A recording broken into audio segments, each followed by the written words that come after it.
Oh, happy Friday evening, everybody. Friday, November 17th, 2017. Let me adjust my camera so slightly. And I posted a link to where on the forums you can get the link to join us live. And in order to do that, you have to be a member of the Stunthangar forums. But I hope that doesn't eliminate anybody who's a regular or who wants to get in legitimately, but it's the best way I know to keep off-topic posters from overrunning us, which it happens sometimes. We have an alternate site to go to, and if we have to, we'll go over there and use it. Right now, it looks like I got 2 viewers. Welcome. I hope everybody has had a good week. God, it seemed like a quick week, and I think it's going to seem like an even quicker weekend for me because my schedule is all rearranged. Steve Muncie wasn't able to register. With what, Steve? With Stunthangar forums? Is that what you're saying? You weren't able to register with? The top of my head off. Tell me about that. We'll try to figure out how to get you in here. At least you're on YouTube. That's a start. You can talk with us. And I believe I remember your name from recently too. Yeah, can't get into the forums, huh? And when you register, you have to use your real name to register. And problem with what? Capitals, CAPTCHA. What's that?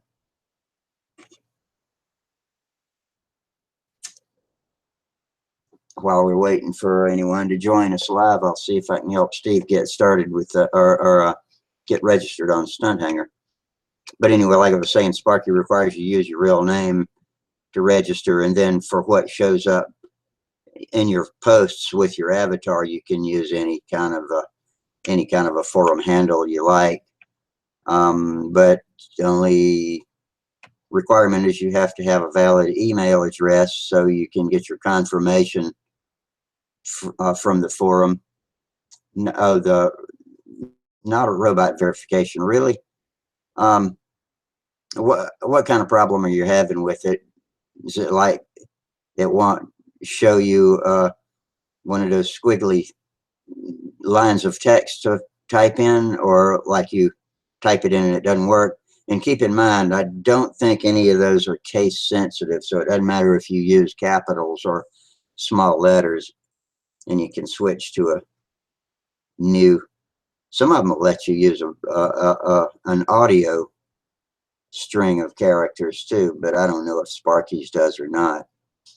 And this is a recently revised forum upgrade that Stunthangar's using, and so I hadn't really been into the to the roots of it, and I'm not a moderator anywhere on Stunthangar either, so I don't have any moderator superpowers. Being Friday night, maybe Sparky will come in here. Hey Ron, good to have you. We got Steve Muncie on here who's trying to get registered with Stunthangar and can't get past the anti-robot text. If you've got any ideas on that, be sure and type it up and let them know. Steve says pictures. Then after I choose the pictures, it says I didn't type the word correct. Make sure you got your num lock on. I know that's probably a dumb thing to say, but it could happen. Didn't type the word in correctly. I don't know. I would say maybe completely close your browser and reopen it. Or what do you tell me before you do that? Are you in Chrome, or for what browser are you using? Not sure if that'll make a difference or not. I'm using Chrome myself. I know Internet Explorer is probably one of the worst ones to try to use these days.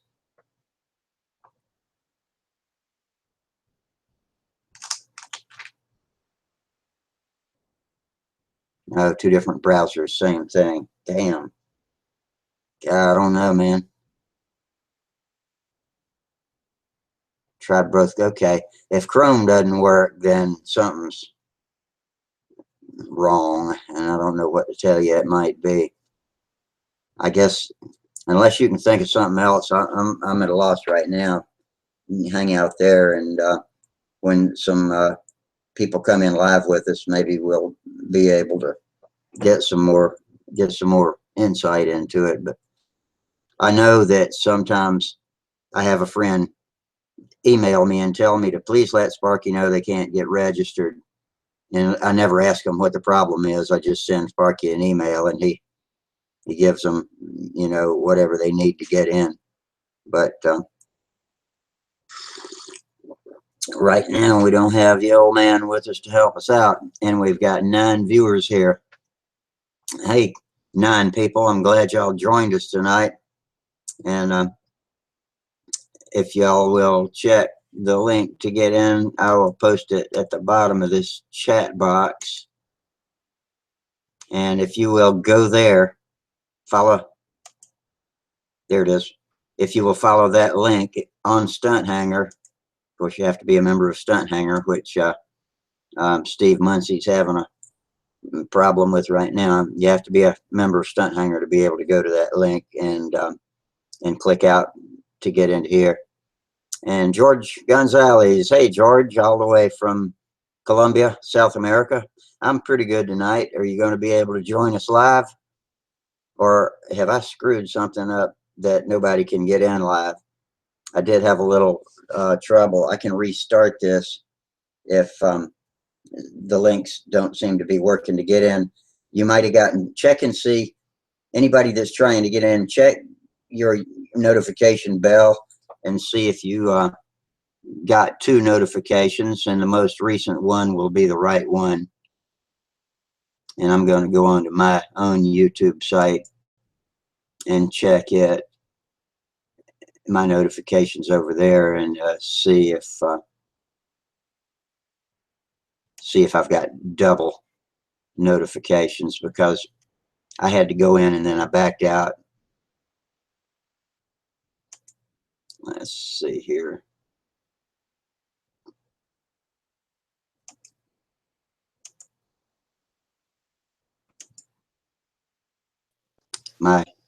Okay, Rusty K is my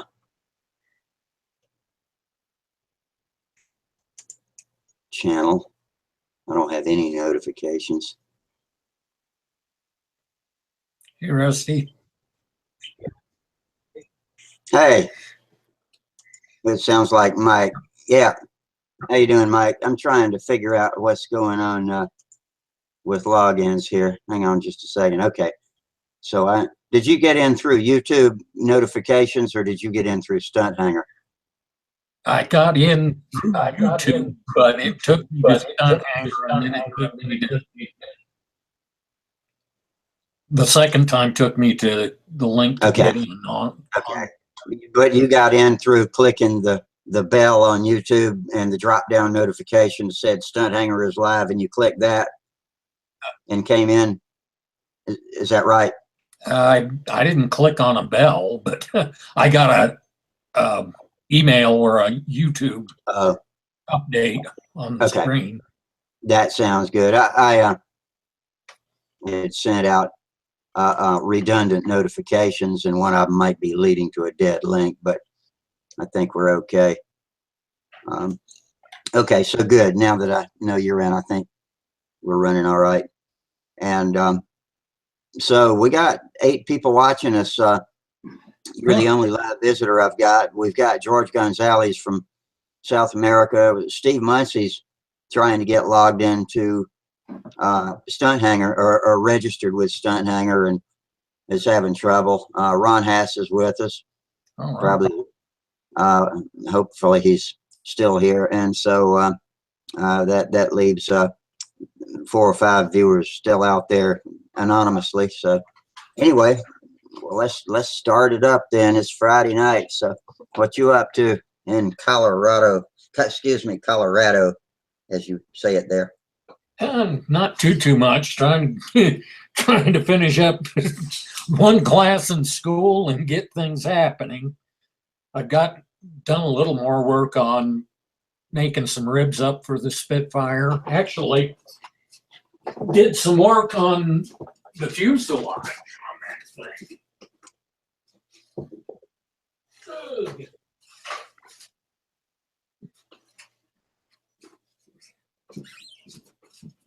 That's what she looked like.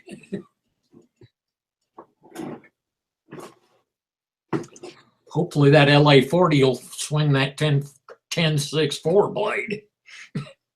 I guess so. If not, a 46 will, believe, but I don't think those two engines are too far apart in horsepower. I'm not sure. I've never actually used an LA-40. Yeah, I had one in one of my dad's old RC planes and put the OS Venturi from the guy on eBay in it and put an old needle valve in it. Reworked, made another new cowl because the other one was fitting so poorly. Still about disappeared part of the cowl. Yellow. Howdy, how y'all doing tonight? Doing all right, Mike. All right. Hey, Mike. Hey, how you doing, man? Hadn't seen you in a couple of weeks. I'm still trying to knock the bugs out of this video action we got going on here, but I think we're about to get it figured out. I have screwed up my YouTube chat feed though, so I cannot see anybody that's on YouTube chat right now. Uh-oh. Hoping to get them back in a minute because we got to be back in a minute. Come on, having trouble come on, Matt. logging in. Buddy. So what you working on tonight, Mark? Well, I just put up some pegboard on the wall, so I'm trying to clean up. And then I'm going to do a little hanger rash repair on a couple of planes.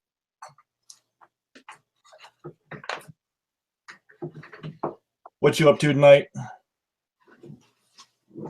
Not much. Right now I'm fumbling wildly with YouTube trying to get this chat back in order, and I'm almost there. Trying to set it to help keep unwanted visitors off topic, I should say. Yeah. And I think I about got it now. Save changes and we should be good.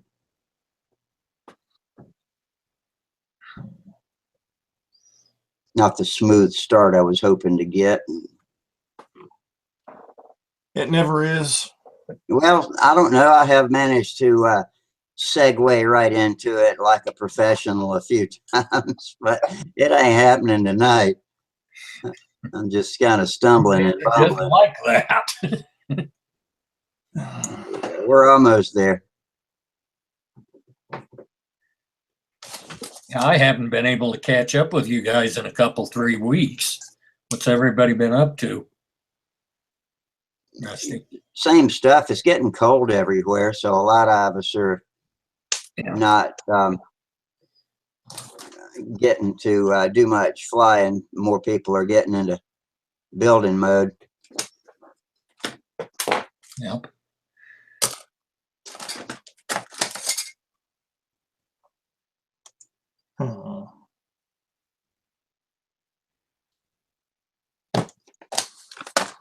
Hope you don't expect me to help carry the conversation tonight. I'm not much of a talker. That's okay. I We'll get there. I apologize. I'll be back with y'all in a minute. I'm just I'm trying to fix things right now. Yeah. Events. That should do it. Let's see. All right.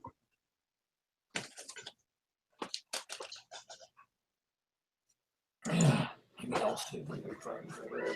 We'll just have to have some dead air for a minute. Yep. Oh, I think I'm about to get the chat back so I can find out who's over there.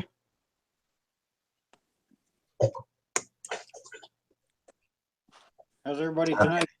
All right, I got the chat back. So,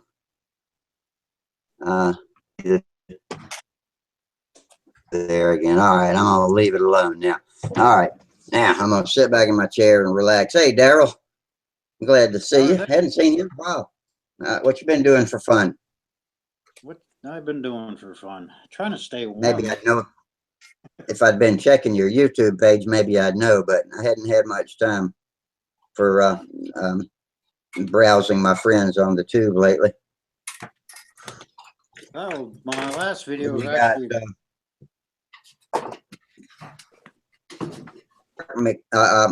excuse me. Yeah, Mark McRiley. That's right, isn't it? Did I say it right in here? One of my buddies from Cox Engine Forums who joined us for the first time one day last week or the week before. So glad to have some new faces in here. That's always good. And I wish my buddy TD Bandit from Cox Engine Forums, we know him as Dave Fountain over here, would come in because he always has a lot to add about especially if it's engines and hardware. You're not in your shop tonight, are you, Daryl? Nope, in the living room, taking her easy for a change. All right. Contemplating my next project. So tell me, what's the weather's like up there in Canada? Well, yeah. Cold? Yeah, minus 15. Trying to get cold here. Minus 15. Okay. It ain't that cold in Colorado, Mike. You know, it ain't that cold here, at least not yet. That'd be around 25, I guess. You know, my brother-in-law is taking off pretty soon on a vacation tour to Antarctica. And I was surprised to find that where in Antarctica he's going is going to be about 30 degrees Fahrenheit. I had no idea there was anywhere ever that warm in Antarctica. This time of the year, Yeah. The Earth has tilted that direction. Yeah. He must be going right smack in the middle of the warm season. Well, it's getting there. So add 6 months to November, and it's like December, January, February, March. It's about like May in the continental United States. Yeah. So, or even maybe the southern United. Well, then, yeah. So it's spring. Spring is there, and summer is coming. In other words, is what I'm trying to say. Yeah. In the southern hemisphere, that's about as southern as you can get. I'm anxiously awaiting spring here. I'll bet. Yeah.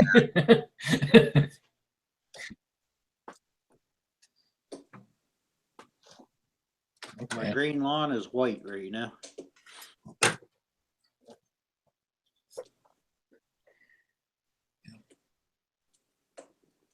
Man, Rusty can hold his breath.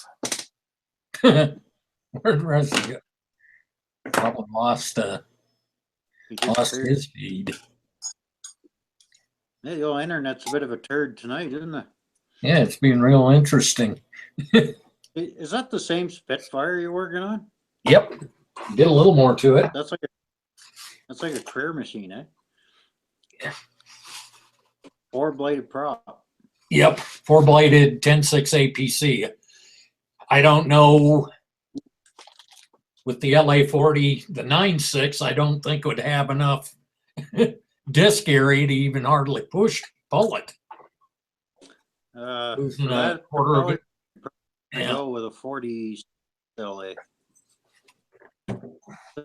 So I'm hoping this will lighter too. 10.6 decently. If I wanted to get really nasty about it, I could rework it and put that FX46 in it, but that might be a bit of overkill. That would be more than a bit of overkill in there. What Spitfire is it? That is the old Aero Modeler Spitfire from the Christmas of 1960. Oh crap! It's probably what, a 35 size plane? They claimed 35. It was originally powered by a Mirko 35. So It all you was need really, actually designed by an Aussie or a Kiwi, actually. all you really need is a 10-6 two-blade on that, eh? Yeah. Because you want about a 10-4 four-blade. Mhm. I wonder how hard it is to deep hitch a APC. I don't think it'd be that hard. I'm good at shortening them if I fly too low, but deep pitching, that's different. Yeah. I do know I absolutely will use a chicken stick starting that with 4 of those blades instead of 2. Oh yeah, yeah, yeah. That might be a lot too much propeller for that engine. I don't know enough about an LA 40 to know.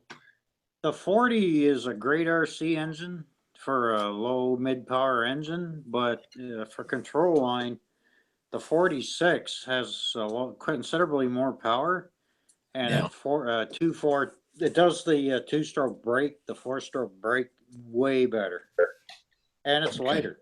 I'm probably gonna, if it'll swing it, I'm probably gonna be running the sloppy too, full time. Yeah, yeah. The 46 is way better for control line than the 40. Yeah. I got one in that High Noon model. I stuck a video on it. Oh, Quite amazed how well that engine runs as a control line engine. I had a 40 before. I ran it in my PT19. It doesn't compare at all to the 46. hmm. Especially when it That comes little to that added 2.4. size makes a big difference, I take it. Yeah, it just runs better as a control line engine, and it's actually lighter. Oh, geez, that would be probably helpful with this. This thing's going to get porky in a hurry, I'm sure, because it's got 53.5-inch span, 540 inches. Yeah, it looks like it's got a lot of timber in it. Yep, it does. Okay, I'm back now. Can y'all hear me? Yep, we got you. Okay, good. I had completely dropped out. I thought I'd lost my moderator functions and everything. My toolbox is gone, but okay, good. Maybe we'll be able to go from here. What's going on? I'm having some technical difficulties tonight. It's been a little jerky getting started.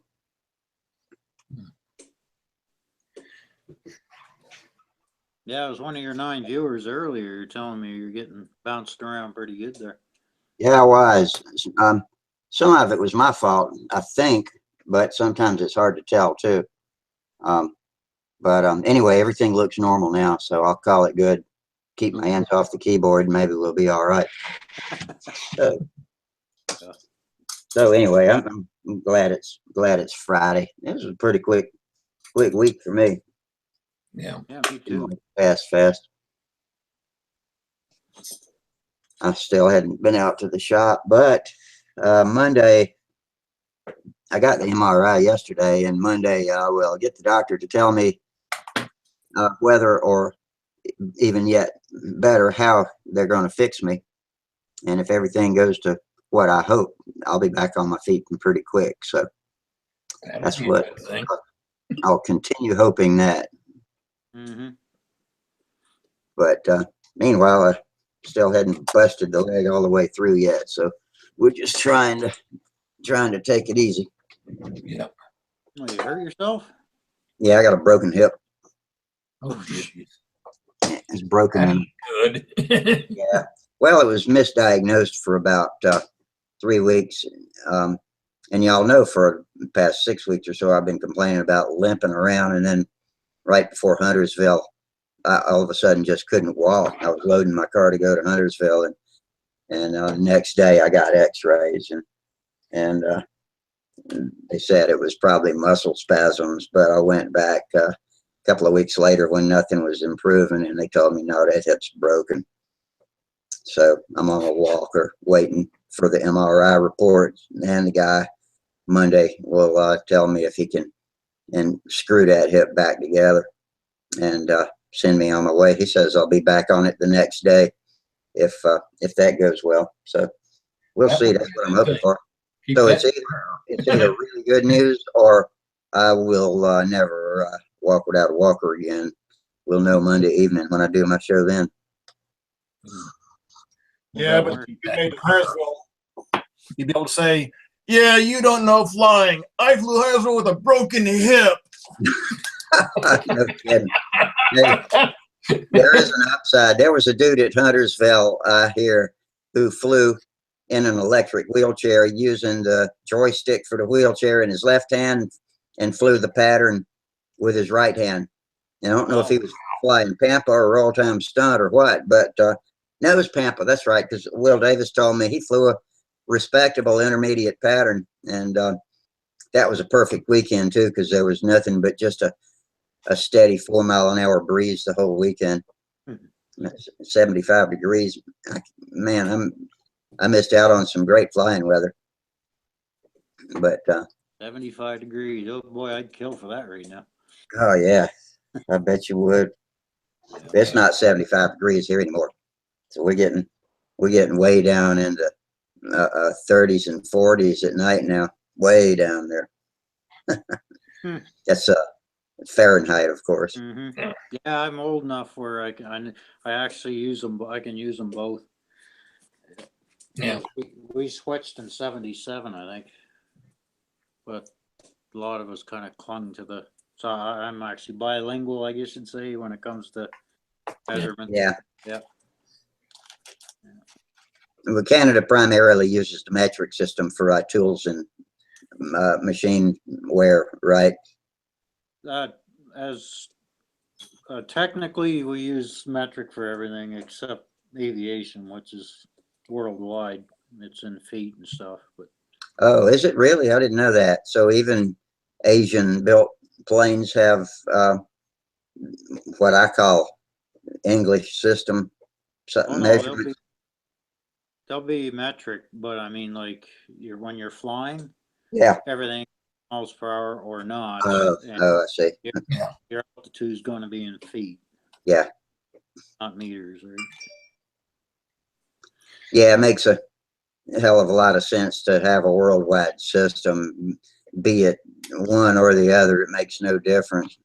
NASA proved that once when they lost a probe, an important one too, diving into the atmosphere of Mars and sent it in feet per second instead of meters per second. So it was smoking before it hit the ground, let's say. No doubt. Yeah, there's a wee bit difference there. A meter is just shy of a yard, I think, or just over a yard. It's pretty close. It's a little. It's about 3 inches longer than a yard, I A think. little bit, yeah. I just tell people it's about that long. You know, you can't see my hands on the computer, but I just hold my hands out. 4 So it's about that long, you know. So that's the way you should look at it. Yeah, it's like our firing range. Some guys will say 300 yards, some will say some 300 meters. Ron Hass posted that Al Takesh Tech, something like that, flies from a wheelchair. Said he met him in Raleigh this summer. Maybe that's the guy that was in Huntersville back in October that flew in the electric wheelchair. Especially, I mean, if he's in the Raleigh area, then that's, you know, could very well be the guy that Will was telling me about, flew in the wheelchair. I guess my days of flying on a unicycle are over.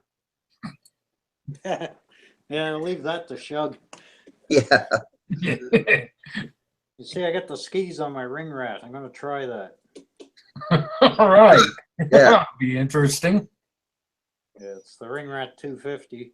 I tried it, but the RSM timer made in Africa apparently did not like the freezing temperatures here. So The Renical timer is the one that's made in Africa, South Africa. KR timer's made in South Africa. Keith Renical. Ah, yeah, that's what I run. I buy them from RSM, Yeah. Oh, okay. and it did not like the cold at all. Old E-flight timer on it, and well, it worked. So what the hell? So there will be a freeze your butt off control line video coming up here soon. Now, Yeah, sounds like. Does the battery get warm during the flight? Does it heat up pretty quick and stay warm during a flight? 'Cause I was thinking maybe you could put the timer right on top of the battery to keep it warm. It's actually, that's an idea, but the battery's right inside the wing, so it shouldn't get too cold. The battery gets warm, but it doesn't get hot, which is good because it gets Yeah. hot, too much load on it, right? Yeah. So usually I just keep them in my pocket where they're warm. If Mhm. they get cold by leaving them sit on the field box or something, then you're going to lose your Yeah. The current flow falls off, I'm sure. Yeah, they don't like it. So I just keep them in my pocket and they'll run the full regular time. Yeah. Yeah, those are Dubro skis for the small electric airplanes, park flyers. Uh, Yeah, they're actually pretty slick. Yeah, they look nice. yeah, I've seen the pictures of my buddies from Philly flying with skis on their planes. I got one picture of a guy on a big snowy frozen lake flying a plane with skis on it. Blizzard going on about the same time, and That don't it's sound not like looking like fun the at time all. of day I'd be out flying. I'd be at home throwing wood in the fire. Uh-huh. Yeah, I got my limits. Yeah, A reasonably sunny but snow covered day, that'd be a little different. yeah. Blizzards are no fun. Nope, I never cared for them. Especially when you got to grab your shovel the next day and start digging. No. Mowing the lawn's far more favorable to shoveling snow. Oh yeah. Yeah. So when I retire, my winters will be in the Philippines, and I'll spend the summers here. Yeah. Or if our government keeps going the way it is, I'll just stay in the Philippines.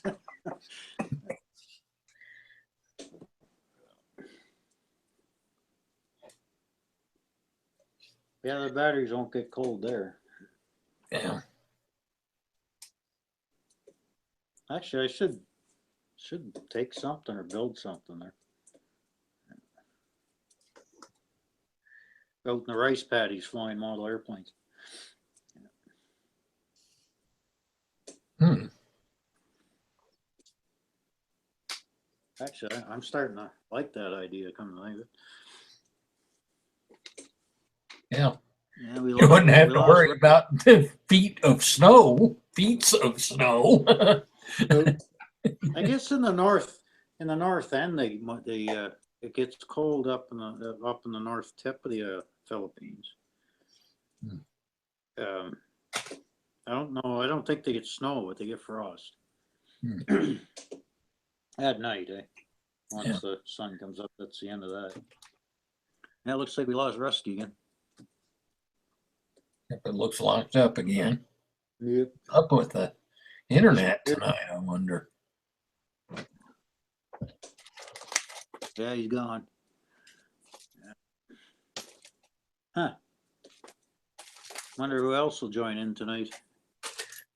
I don't know. Who all's been getting on lately? I haven't gotten on in a couple weeks, 3 weeks, probably. Yeah, me neither. I'm either getting home too late or too damn tired. I know how that one works. Yeah, I'm slowly getting better, but it's taking us good old bloody time, I'll tell you. Yeah. And I don't know if I'm going to get the full use of the right hand side of my ugly mug back yet or not. Huh. Well, I must have missed something. Was that? Oh, you had some health stuff go on? Oh yeah, back in March it hit me. Oh,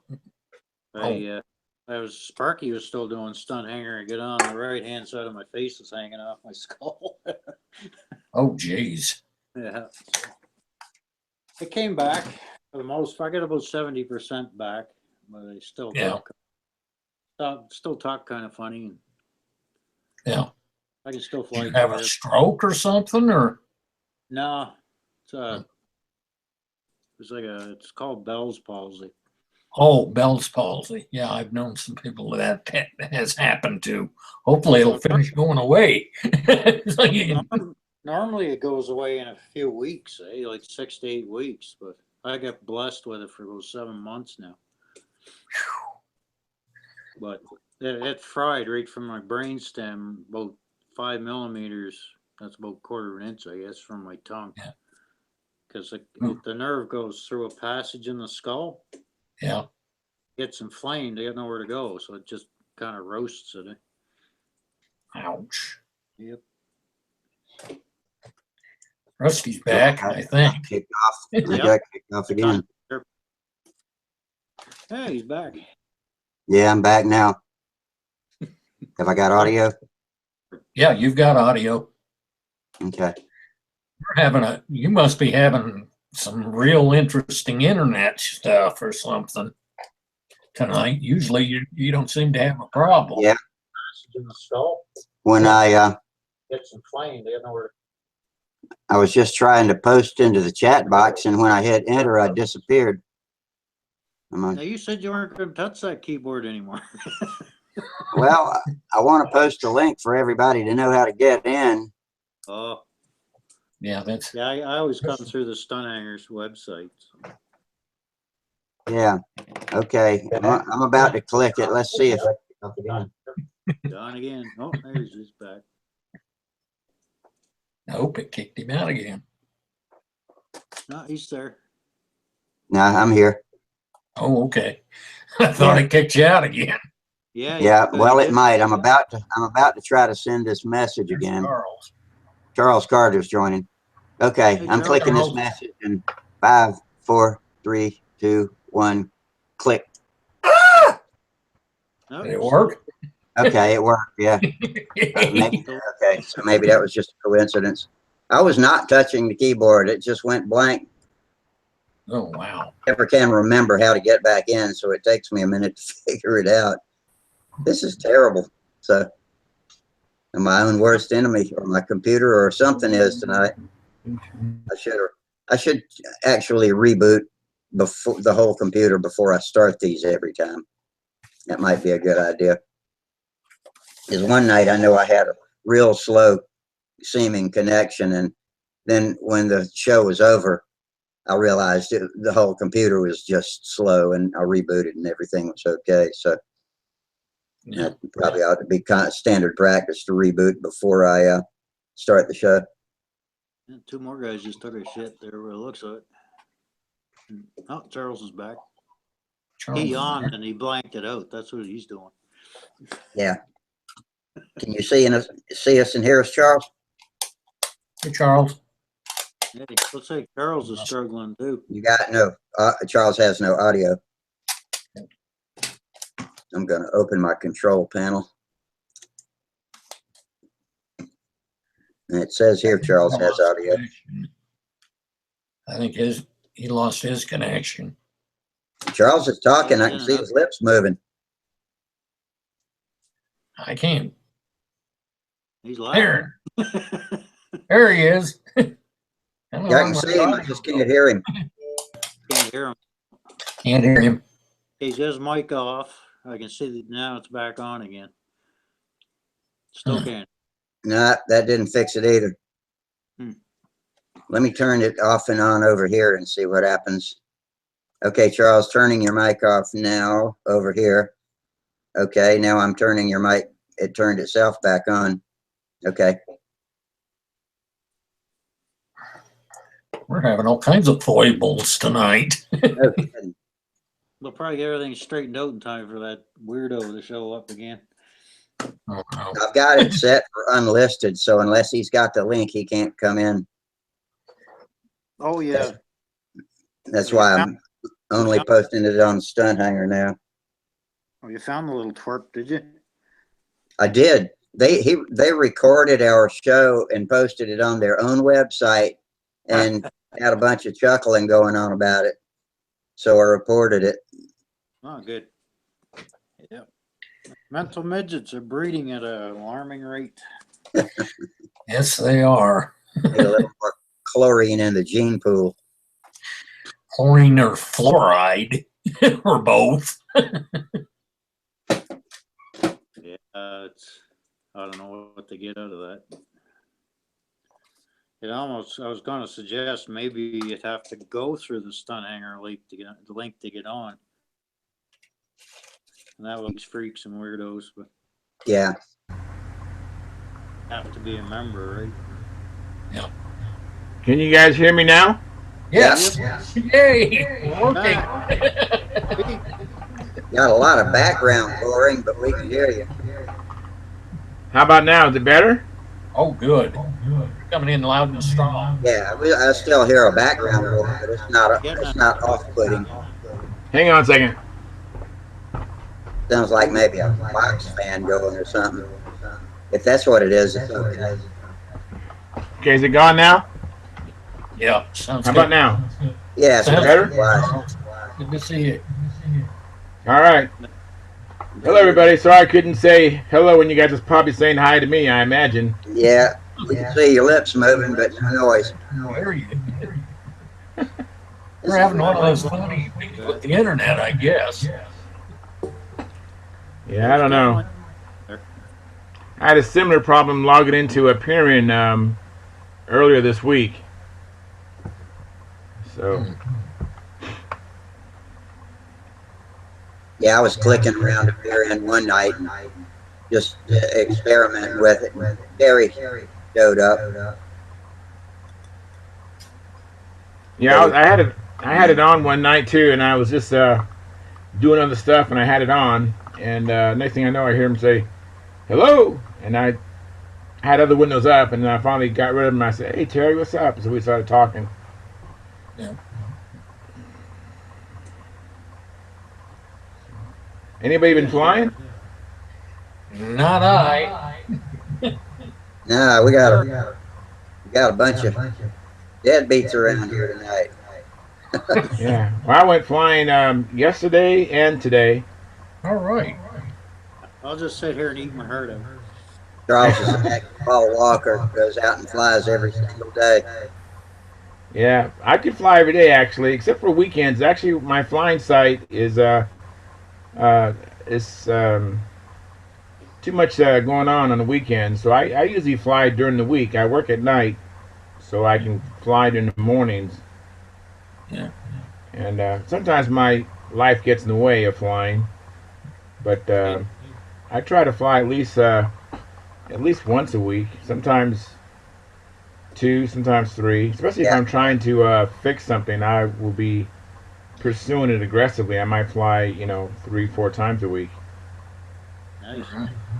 During the fall and late winter, spring, I can usually get out twice a week. Me and Wayne try to get out and do it about twice a week. But lately it's been none a week. Charles is the only one without background noise now. Yeah. I hear my voice echoing in the back. You're echoing pretty good. Rusty, I don't know what's going on with that. I echoing or am I doing all right? You're doing all right. Good deal. I get a little echo from everybody, but it's not interfering with us. So I ain't gonna worry about it.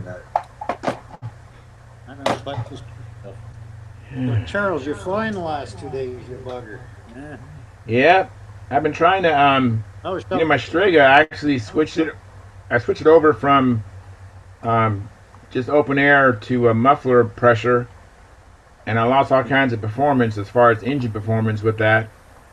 And then I opened up my muffler fitting to get some more air in, and it's better, but it's not quite where it needs to be at. So I'm actually thinking about increasing my Venturi ID and I hope to do that this weekend. Yeah. I think And, the last time I was on, you were talking about your sleeve or something being wrong. Oh yeah, yeah, yeah. I actually, yeah, with Wally's help, he straightened me out, and I turned it 180 degrees from where it was. And it was like it woke up, you know, Yeah. and it was fine. But then with the vent being open to the air, my situation was that when I would go upwind, It you know, the reaches motor out. would the motor would get a little rich, and then going away from it, it would run lean. So I was just having irregular. Not, I mean, it wasn't that bad. I don't know if you guys know this, but I'm extremely fussy. I mean, extremely picky. I mean, that's how I competed with that setup, and I did pretty well. But I'm always just trying to pursue a little bit more, and so when I went to the muffler pressure, it just totally marginalized all the engine runs, and it's all the same. But right now, it's all the same. Is don't have the performance that I want, you know. And I can still do the pattern. I think I can still compete relatively well. But I'm trying to get some more. Well, Yeah, what's wrong so- going Kind back of to you? strikes me as odd that running on muffler pressure would hurt the performance, but I don't know that much about it. I don't Well, know. you know- Muffler pressure might make the needle more sensitive, but I don't know why it would reduce power or anything like that. I've noticed it before. I did muffler pressure on my Super Tiger 51. Anybody seen the video of the score? That was a Randy Smith muffler, and then I put the muffler pressure on that, and I noticed a little bit of reduction, and I just cranked it on the needle, and it was no problem.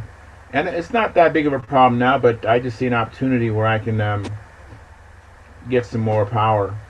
Because I've been, my setup has been detuned um, quite a lot. I mean, I have that Stalker 81 on there. Yeah. It's a big plane. I have a super big motor. The plane was designed around a Super Tiger 60. And so I wow. deliberately detuned the 81 to make it like a pussycat, But now I've taken it down even lower with that muffler pressure. Now I'm having to go back and Some of that redo some power things. back. Yeah. Charles, I think I'd recommend trying go back to the open vent, but don't point it straight into the wind. Maybe route it so it's turned around or filtered somehow so that it can't get that inrush of air when you're headed upwind. And as long as the pressure stays the same, it doesn't matter whether it's high or low, but you'll find a compensatory place with your needle, and then it should be a dependable run. That's my best guess. Okay. But If I might end up doing that, but right now I have I have about, I don't know, 6 or 7 Venturis. And when I experimented before, I mean, I put my largest Venturi on there, and I had too much power. So I know there's a lot that I can still tap into.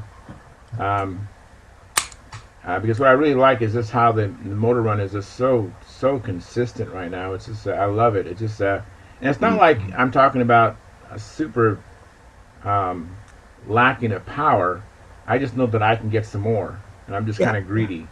So I'm just I don't blame you. You got that big motor on there. yeah. And right now it's like, hey, if I can go get some more.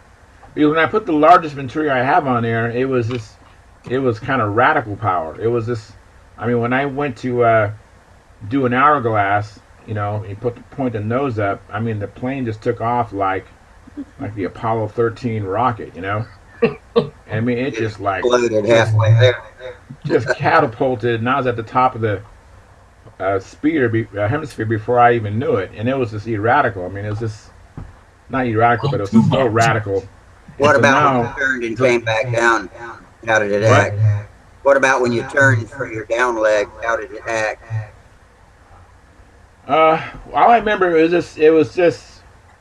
was just too crazy. That's why I went back to detune it a little bit. Actually, I detuned it quite a bit. Yeah. So I'm just Yeah, you don't want it running 120 miles an hour on the down leg. No. So I have a selection of Venturis, and I'm actually thinking about, Wendy Winowski talked about going to the field with, a set of Venturis and just going through the mall, and then what he would do is he'd put a Venturi on, and then he'd have the green filters on, those green filters we talked about. Yeah. So he'd have the green filter on, and then he would fly it, and then he'd take the green Venturi off, and he'd fly it, and if he liked it, then he knew he could open up his Venturi some more, and he would just keep doing that until it went off the edge, and then when it went off the edge, then he went back down, and that's how he did it. So Yeah. Do you ever that's remember? kind of what I want to do. Do you remember ever seeing Wendy use a lathe in his shop? Did he Yeah, have I've seen him use it. Yeah, it's a nice little bench top blade. I like it. Yeah. Those things are great. Yeah, I just wish I had an extra $600 or so. Oh yeah, you must forgot U.S. They're about $1,100 here.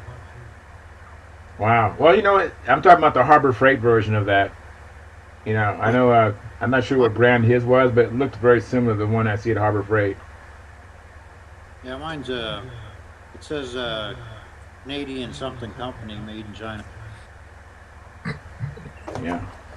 I don't think Wendy was above using Harbor Freight tools. No, I don't think he was either. I forgot who. I think I'm not sure if someone gave that to him or did he buy it. I remember he had Bob Zambelli help him set it up because Bob Zambelli is a pretty good machinist, and he got him squared away. And he used to.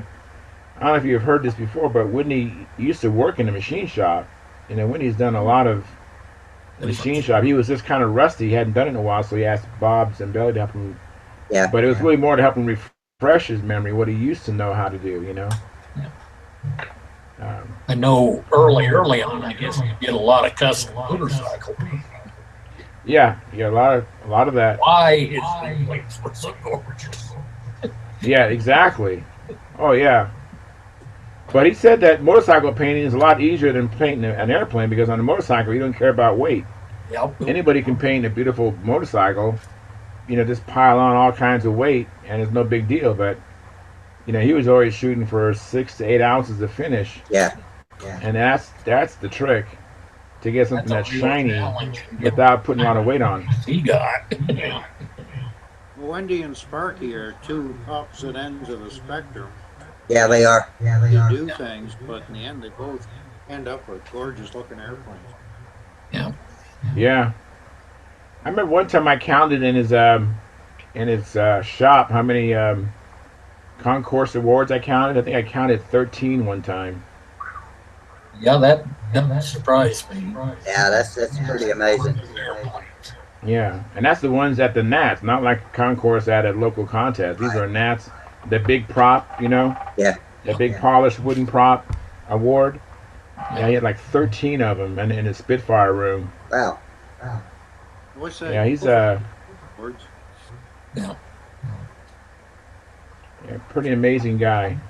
So that's kind of when I start painting again. I'm just going to go with what I've seen, hundreds of times on his videos.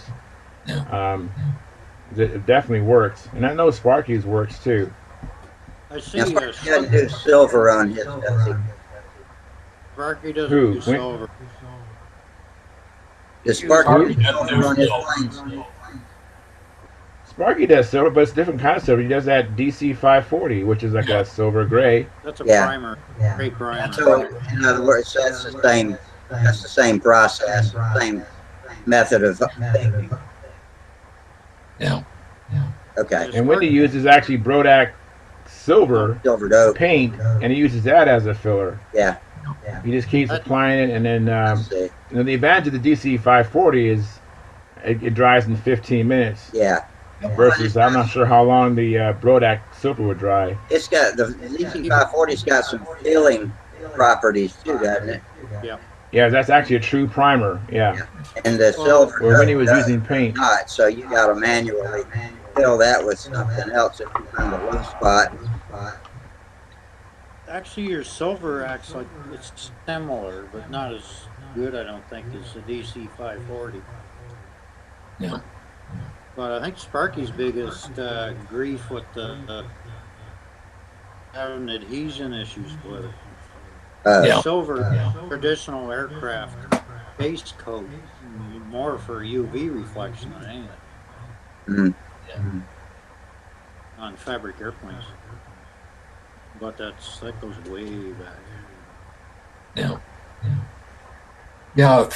There for a while, had been watching. I watched the whole, most if not all, the 400 series on the B-25. What a ton of Yeah, that thing was. Yeah. I just finished that B-25 series, and that was out of all the series I've watched, even watching the yellow plane, the plane dedicated to his bird, which was phenomenal. But I think the B-25 is just so over the top. Yeah. That, I don't know how many hours he did in that airplane. Yeah, because everything was, fabricated for that plane. I mean, when he made the nacelles, and that was amazing, and he'd actually plank that. He, strips of wood to make the nacelles, and that's tedious work there. Yeah, Especially totally. Ooh. Yeah, that was. If anybody hasn't seen that series, it is a wealth of information. You just can't believe the love and dedication he did on that plane. He actually built that plane with no time horizon in the future. He built it like time didn't matter. He said, because he had his what was it? His Miss Ashley too. Yeah. He had his Miss Ashley done, and that one was ready to compete. So when he was building the B-25, he didn't have to have it ready for any particular contest. Yeah. And so he had no. I'm curious, how did that carbon fiber wing in Miss Ashley work out for him? Did it, or? Oh yeah, absolutely worked out really well. I think Miss Ashley is actually. I think there's more than just the wing that's carbon fiber. Yeah, that whole airplane's carbon fiber. I think the whole airplane's carbon fiber. Yeah. Except for the, I don't think his engine crutch was, but on his later plane, like the yellow plane, the bird plane, for lack of words, I think that engine crutch was actually carbon fiber. Yellow plane. That's a much The later Chicky, one. Is that the Chicky plane, Tribute? yeah, the Chicky plane. Oh, I don't know when. I haven't gotten that far with Yeah. you. I've been looking at the CF control line guys stuff. I think that's the latest plane in the series of videos that CL guy has. Yeah. Oh, unless that was preceded by the Big Job. I saw the video series on the Big Job. That was also interesting because of the way the wings was attached to the fuselage. That was a take apart plane where the wings are in two pieces. The Tom Morris take apart system. That was kind of interesting. That B-25's control plane scale? No. It's considered semi-scale, but it's so close to scale. I mean, I guess the scale guys would have an issue with how thick the wing was, and also where the wing was at in the fuselage, as far as the vertical CG. But the B-25 looks like a real B-25. It looks like a scale plane. I mean, I'm not a scale aficionado, but it sure does look like a scale plane. He didn't. He flew it as a stunt plane, didn't he? Oh yeah. Oh, absolutely. It flew the whole pattern rather well. Oh yeah. Yeah, he debuted it at the Brodax. I'm not sure what year it was in, but yeah, I think this flies awesome. He was actually concerned about the weight of it, but it actually flew awesome. Because he wasn't sure about the nacelles actually adding lift, and then once he flew it, it just worked out. He had all kinds of performance, and he actually had throttle controls on both nacelles. Yeah. So he had a little remote that he could actually. What was it? Yeah, that was quite the system. That yeah, infrared controlled servos on those. Yeah, that was the ticket. He actually could taxi around and take off and fly it. You know, and he could land it with the motors running and turn the motors off. I got a question for everybody on that. Whatever became of those Jet 35s used in that? Did they ever put those into production? I had never heard of one. Yeah, that's a good question. You know, a lot of things that Wendy did, you know, I shouldn't say a lot, but some of the things Wendy did are one-offs, you know. Yeah. He also had, I remember on his one B-25, he had counter-rotating props. At the Yeah, so one prop was left hand, the other prop was right hand. Ooh. Yeah. That So I mean, it's like like later on, or was that the 826? no, the B-25. I know there was a series, and he talked about that. He said that was quite an improvement. That you know, of course, you know, trying to find a machinist who would give you a right hand crank. I mean, it's like, you know, he just had really good relationships. You know, like he had relationships with Scott Dinger, you know, and Bob's and Belly, and what's the other? Duke Jet. Yeah, Dub Jet. Yeah. He had like, you know, like his projects were a team effort. Yeah. You know, even the guy that designed the drawings for the B-25 was part of his team. He amassed a lot of talent. You know, Yep. seven guys. Every last one of them was needed to make that thing fly the way it did. Yeah, exactly. You know, he basically built the plane and flew it, but he had a lot of help from other people. That, you know, I remember when I first started flying my twin. It was shortly after I saw the video that he talked about his, you know, the props being, you know, one turning left-handed, one turning right-handed. I thought, oh, that's what I need for my Pathfinders. I started putting on. I asked about, you know, who could do that, and people were looking at me like, you know, no one's going to do that for you, Charles, because it's going to be so expensive just to machine just one crank, you know, one crankshaft to get one that's I'm not sure which one they normally do. Are they normally turning right hand, or are they normally turning left hand? I think they normally turn counterclockwise. Looking at it from the front, they turn counterclockwise. Okay. Yeah. So that's the left hand crank, right? Yeah. So, you know, to find a right hand crank. That's called a right hand crank, I think, actually, because that refers to the pilot's view of it. Is that right? Okay. Yeah. Yeah, because I heard that Fox used to make counter-rotating props, Fox 35s, but that was when they were up and running, and, you know, before they sold all the parts and everything. I have a friend who actually has two Fox 35s, and they're counter-rotating, but, you know, there's no way he was going to part with one with that Fox. That wasn't going to happen. It's not going to happen, right? I mean, you changed the subject. Fox.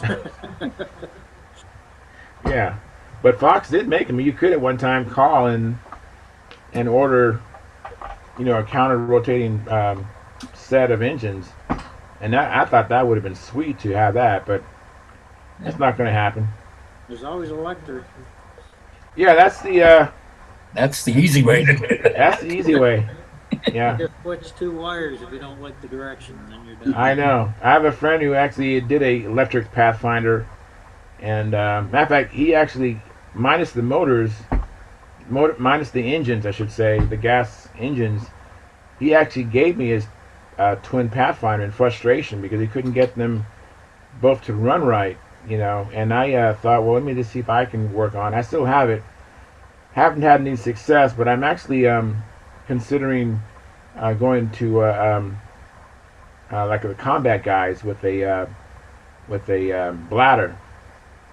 So I think if I go 2 bladders, that'll eliminate all my engine woes that I've been experiencing with this twin. So I'm going to make a container to hold the bladders. That sounds like the optimal way to run a twin to me. Yeah, I'm looking forward to it. I think it'll solve, because the first time I flew that Pathfinder, even though it wasn't running as good as it possibly could, when you have a twin, the prop sweep on a twin, you can't replicate that. Yeah. I mean, even my Stalker 81. I mean, I have a prop sweep of just 13 inches, 14 inches, but on my twin, it's more like, I think it's like 20 inches. Yeah. On my twin, so when that prop blast goes over the wing and it flies, it is a different feeling. I noticed that right away. That prop sweep is really significant in how a plane flies. Huh. Yeah, so I'm. The Tiger, what the hell was that? Something Tiger. That twin engine fighter that the Navy used. Tiger Cat. Oh, the Tiger Cat? Yeah. You got me thinking about that now. Yeah, Whitney made a Tiger Cat also. Yep. Yeah, he made a Tiger Cat. Yeah, he actually had a series of twins. He had a A-26, B-25, and the Tiger Cat. And I believe there's one that preceded all those three. I just don't know what it was called. I've seen an image of it, but I don't know what it was called. But yeah, the Tiger Cat was his last twin. Yeah. And I was always amazed at how that Tiger Cat didn't look very big, but he said it's a very big plane. Just the way it looked and the color, it just kind of it had the illusion of not being as big as it really was, but it's supposed to be a big plane. Well, they're a clean looking thing too, eh? Yeah. And so he took the power system out of the B-25, which was working. He always encouraged us to do what he calls power swaps.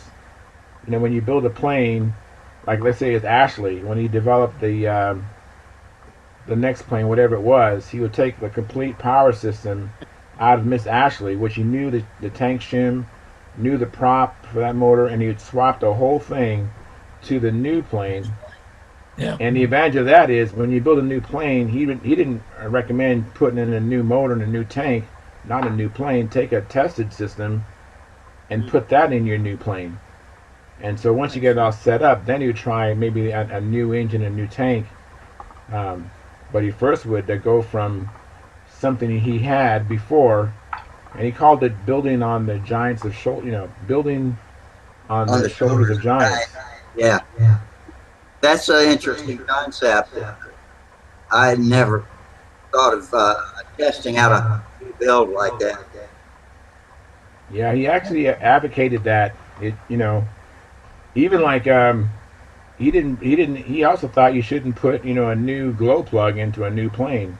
He always had in his arsenal, he always had a little Ziploc bag, and he had it labeled tested parts. So he had a tested glow plug. So if he had a plane, he would put a glow plug in his, like Miss Ashley, which was a tested unit. He put a new glow plug in that, fly it 5 times, take that glow plug out, and put it in his bag called tested parts. And the same thing with the fuel filters. He would put it in his old plane, run it 5 times, take that filter out, and put it in his bag called tested parts. So at a contest, he had confidence knowing he's going to put a good air filter in, a good fuel filter in, a good glow plug in, and not have a flame out or have a problem, And when you think about putting in 200-300 hours to build a plane, the last thing you want to do is lose it because you put a faulty part, untested part in there. Takes away the assumption that the new part's going to work, and if it doesn't, Yeah. Somebody once asked me if I always put a brand new glow plug in right before a contest, and I said, hell no. Exactly. And I've been test flying it and practicing with. I don't see any reason to change it. Yeah. I've been meaning to pull my glow plugs out of my Strega right now and put them in a bag called tested parts, just so I can accumulate some, really good running used parts, Yeah. But I'm always just one more flight. It never happens.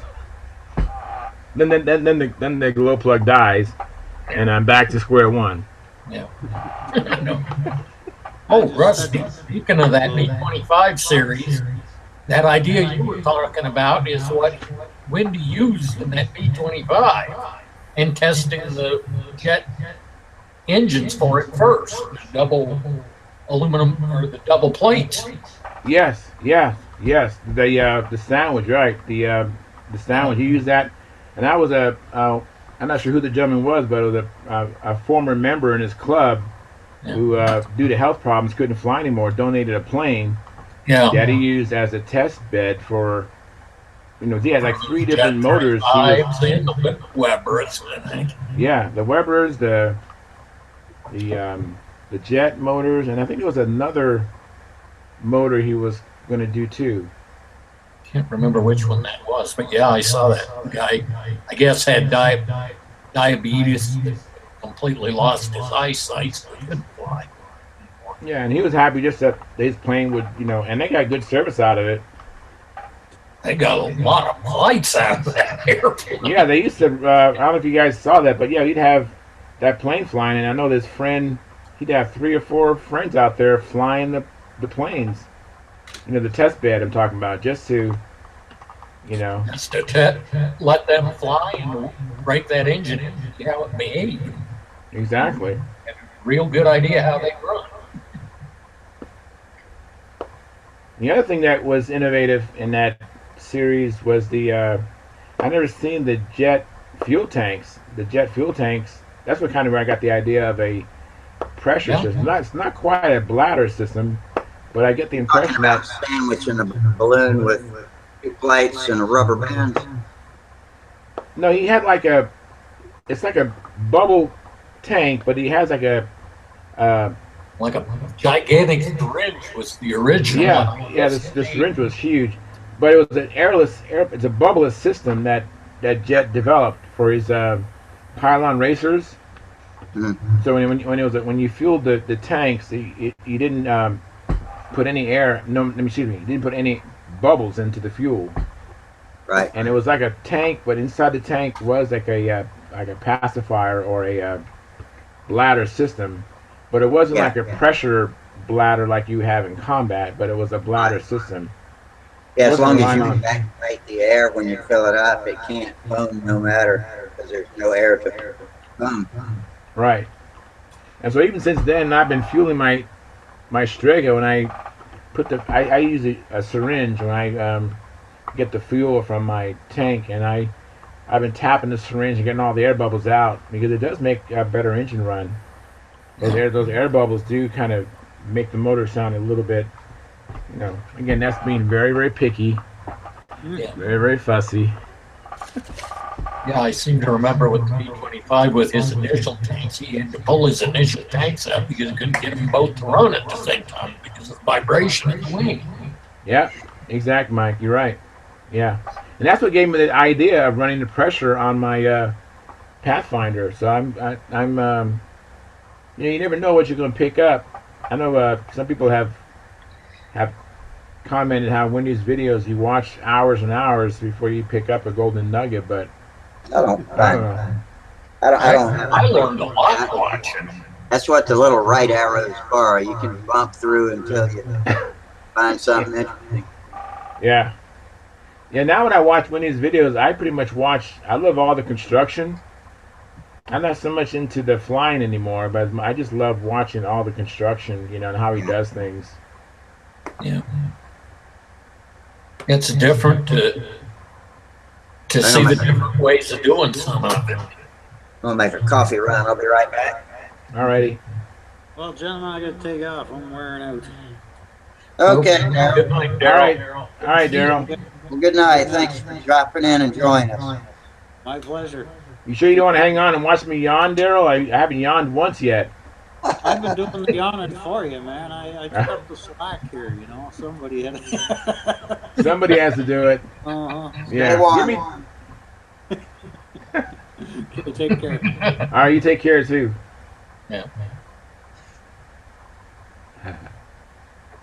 So what you got behind you, Mike? What is that? A long coming Spitfire with an very LA-40. cool. But I'm Very nice. I hope this LA-40 will swing the C4 blade 10.6. The 9.6 I think would be too short. I wouldn't have a good amount of air on either side of this fuselage. Yeah. Other things. And I hope had it does to work remake out. my cowl again. Looks good, man. It's getting there, little by slow. Yeah, But, it takes time to build these things. They that's for sure. Yep, they do take some time.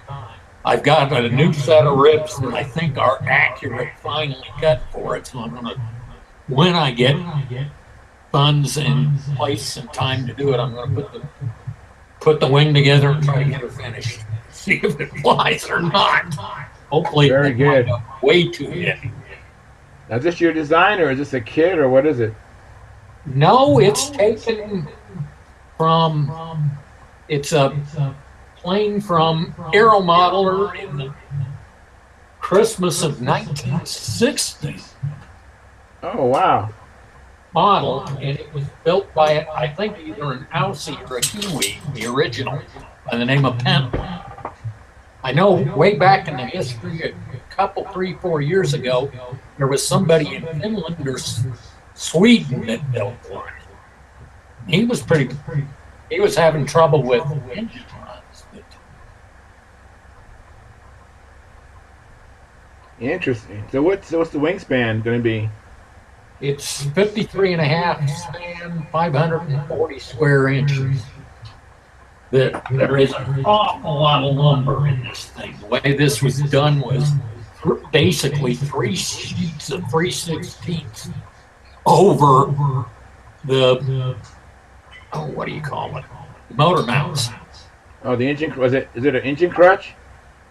Like an engine crutch, but to build it out so it had a somewhat normal Spitfire look, it took 3 sheets of 3/16 to get it out and then get it reshaped. And I kind of overdid it in places, like there and there. I just kind of taken a clue from Wendy on that. Originally, I was going to do the finishing resin. A number of places on here, with a quick bailout, firm it up, is put CA on it and rub it in and then sand it. Yeah. What I did with Wendy the do cowl. that. Yeah, Wendy is a big proponent of doing that. Yeah. That's one of the big pickups I got looking at the B25 series. Yeah. Very cool. I'm hoping it flies as good as it's hopefully going to look. Yeah, I hope so too, man. Yep. I've always wanted to build a P-51 and do like a Tuskegee Airman Red Tail. Yeah. That's kind of one thing I would love to do. As far as a World War II bird, would do that. I mean, I love Spitfires as well. Do that. Look, build one of Arabi's stuff. His stuff is so involved. It's incredible. Oh yeah. That's man, you have to be almost not have a life to build one of those things. Man, that's a lot of work. Yeah. Yeah, I had a friend who built the Bearcat. Moved real well for its time. Yeah. I mean, second in the world championship. Bob Hunt won the Nats. That was quite the flyer. And it looked scale. It wasn't, but it sure looked it. Yeah, I admire World War II planes. I admire them, but this seems like it's a lot of work because I would feel I have to do it justice and make it look like a Spitfire, Yeah. Where I think a fantasy airplane, I can there's a lot of room for doing things for lighter or expediency, but it seems like to do a World War II plane justice, it's going to take awful lot of work, I don't even want to guess how many hours Wendy did into that B-25 before. Oh, I know. Yeah. Because even like when he built his Spitfires, they never really could put the, I guess, was it the radiators? Yeah. They have two of them, right? Yeah. Yeah, and Later I know on, that. have the twin under the wing. Yeah, I think him and Joe Adamusco, they wouldn't perform well, so they made some concessions that didn't have the radiators, and their Spitfires. Yeah, and I think the plane, they were drastically wider planeform on the wing than an actual scale Spitfire too. I think. You mean lighter? What do you mean lighter? What do you mean? Wider chord, not as nearly as Okay, I follow you now. Okay. actual. There's Rusty.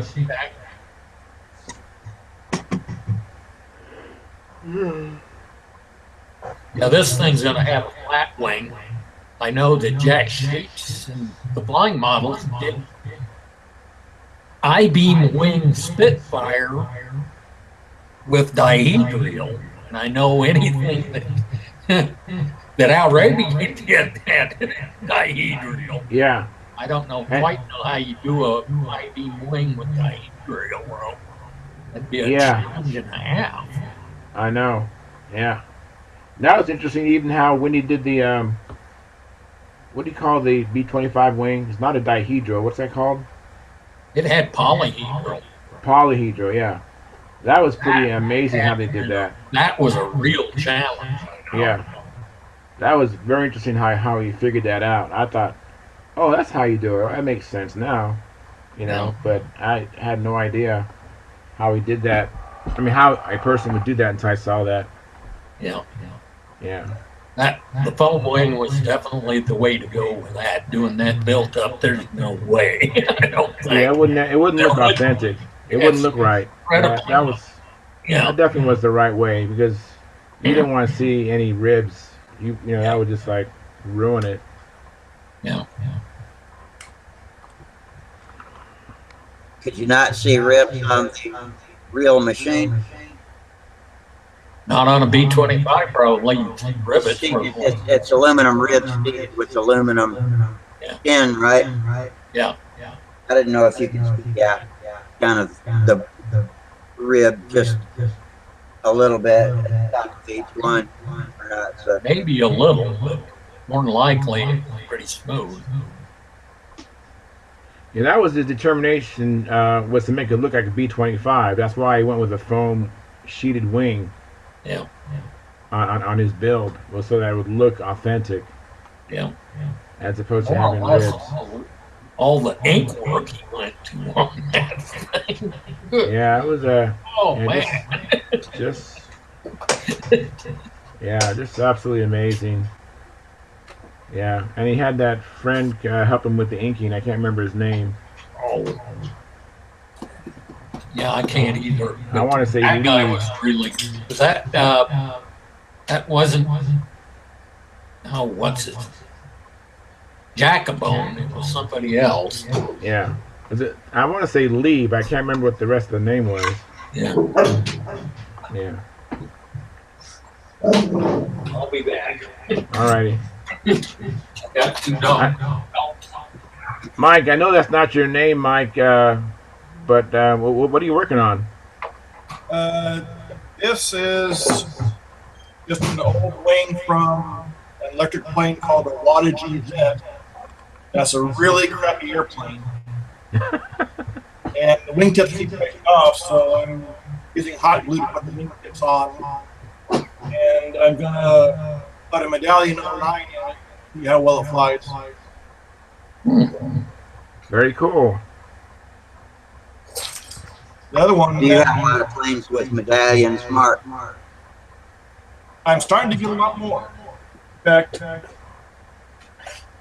this one's about to get a medallion put on it once I get a little rash fixed on that. Yeah. But nice. I'm starting to like medallions.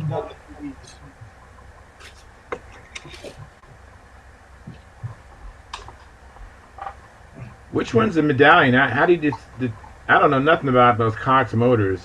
It's a front rotary. It's a front rotary Cox engine with the Venturi, like Okay. all of our stunt engines do, in front of the cylinder. Okay. I have one of Medallion those. has to be You know what? allowed going through the Venturi, and TD usually has it off outside like a There- super.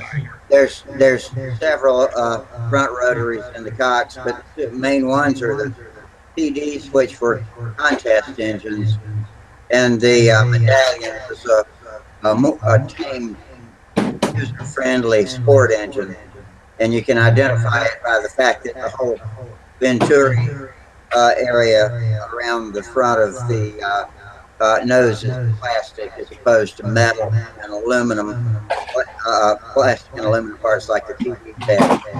TDs are super high performance, but they really shouldn't be run on pressure, although they will run on suction. The Medallions will run suction very well, and Okay. they're fast and torquey. They're very good engines. Easy to start, lasts a long time. Okay. From what you're describing, I think I have it. I have one TD. Yeah, you can unscrew the Venturi off of the TV. You cannot do that on a Medallion with your fingers. You can unscrew the Venturi on a TV. Well, you can see this is a There you go. TD 50. Okay. Thank you. Yeah. As the Venturi and needle valve that come separately versus a Medallion where the Venturi is all There part we of the go. bottom. Oh, And it's got interesting. it's got a traditional through-hole spray bar in it, whereas the Interesting. TV has a three-hole sprinkler. I see. Thank you, Mark. Yeah. Now I'm not sure what I have, but I have one similar, with the with the engine lugs on it, engine mounting lugs. But I don't know if it's a TD or a Medallion. Now that you've showed me two of them. Both of those, for their purpose, were magnificent engines. They really jumped ahead of the pack when they came out in the 60s, I guess. Yeah, I have a Hawker Stunter from Eric Rule, which calls for one of those motors. I think the TD it calls for on a bladder. Mm-hmm. Yeah, probably sounds right. That's got to be a fairly good sized airplane for a half A then. Yeah, and it has flaps too. It's pretty cool. It has flaps. Yeah, so I have one in my closet, and I actually have a unopened kit, also Hawker Stunner kit. That's one of my one day I'll get to this kind of plane. Yeah, someday I'll actually get this done. I hope. Yeah. Well, I'm hoping to get started on my. I'm gonna actually. I have a Pathfinder Arc kit in Brodak, and it's all in the nude, obviously.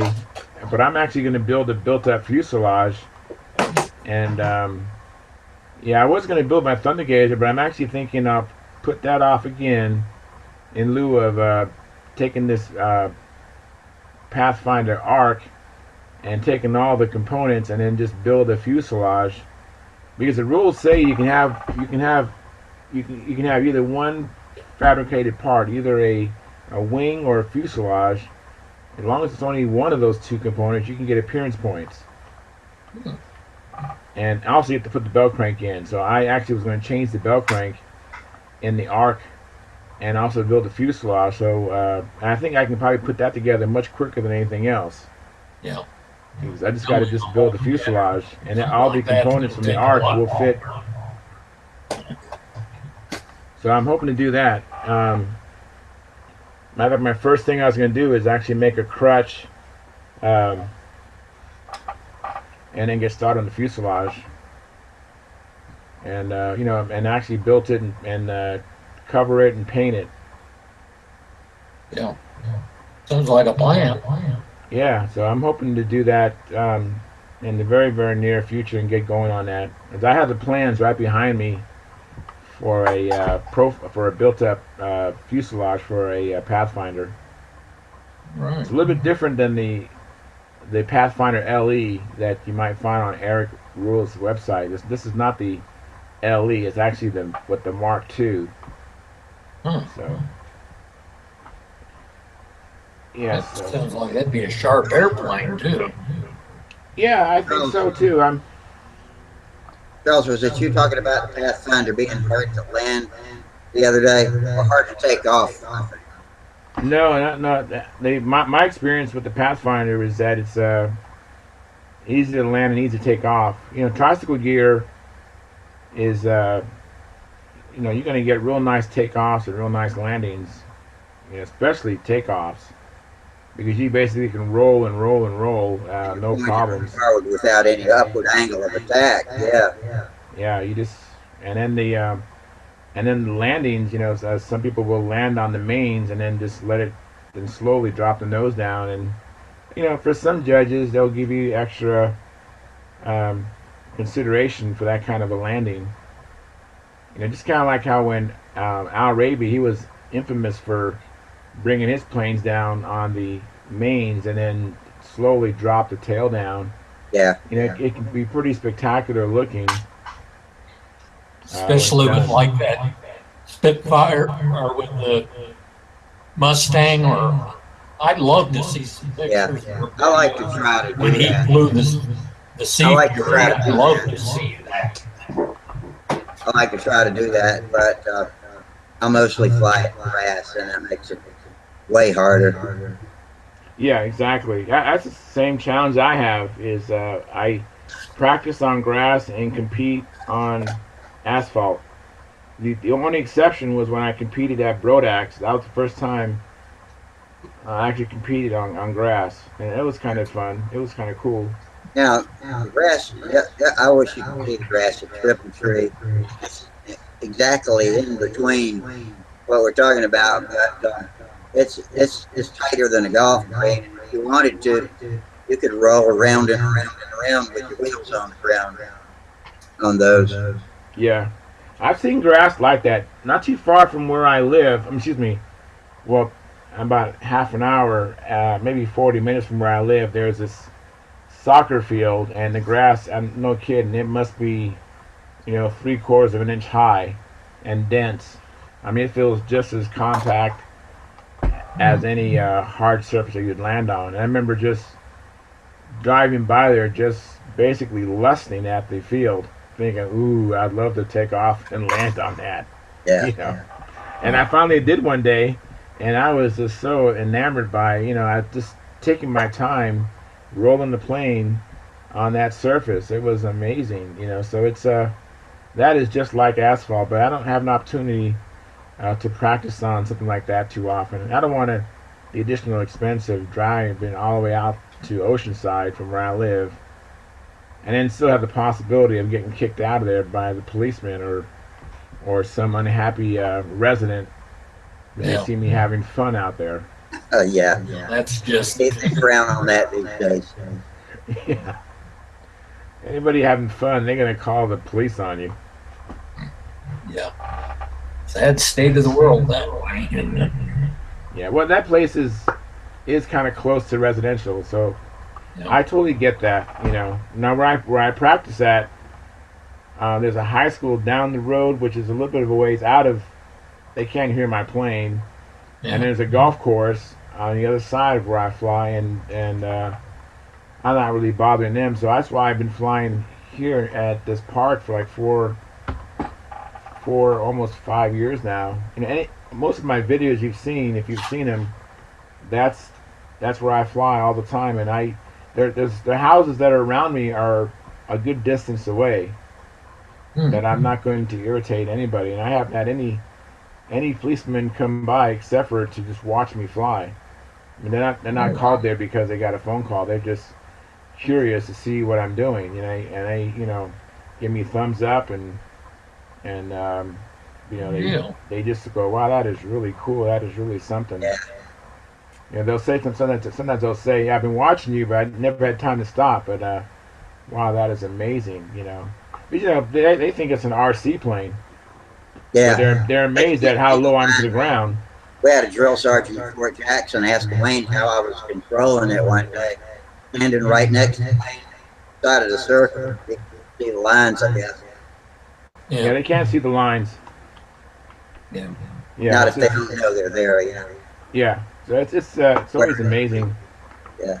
And even like Yeah. RC pilots who actually do fly RC, they're enamored that our bottoms are so low. They'll say, "Why do you fly so low?" Matter of fact, remember that one thread on my channel? I think the rest of you commented on. It's a control line plane, and we do fly, 4 to 6 feet off the deck. Yeah. That's the rules. And it's also cooler. Yeah. I think so. Way cooler than saying 3 mistakes high. Yeah, I'm totally biased. I think I told you before. I've flown an RC plane for like, a minute. I had the box in my hand for about a minute, and then I gave it back to the guy, and that's probably happened to me 2 or 3 times, and Yeah. it's never really interested me. Yeah, I it even doesn't. had a friend who was leaving the state, and he had a surprise for me when he invited me over to his house, and he had a Piper Cub there in his living room, and his wife was there, and they were kind of out of gas. That I gracefully declined it. I just Yeah. said, I don't know how to say this, but I really appreciate you offering me this. But I'm so focused, just to be honest with you, I'm so focused on control line stunt. You got to go I past stuff that you don't already have if you're going to fly an RC plane, too. yeah, but I don't want to learn something that as far as I'm concerned, I haven't mastered precision aerobatics yet. Yeah. I'm not interested in anything right now until I, maybe world champion. Yep. Oh, man, I can't wait. Yeah. So that's I think you can do it, Charles. yeah. I definitely love this more than any other hobby or pursuit. I just can't imagine anything better, and I just have such an appetite. I have a guy who I fly with from time to time. He's not willing to coach me, but the last 2 days he's been very critical, and I told him, I thanked him today. I said, I really appreciate, because I really seriously want to get better, and I just can't explain the appetite that I have to try to get better. It's just it's almost consuming. I just really want to get better. I'm extremely competitive, but not in the way that I want to beat everybody in a mean, ugly way. I just want to be, I just want to win all the time. Yeah. And so I know that,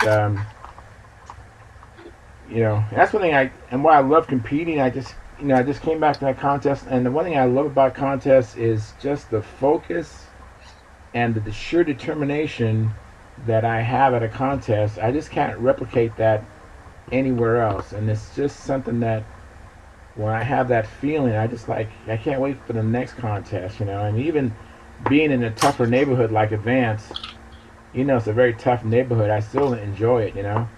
It's a wide neighborhood between Yeah. skills, too. Yeah, it's not as forgiving as intermediate, that's for sure. I mean,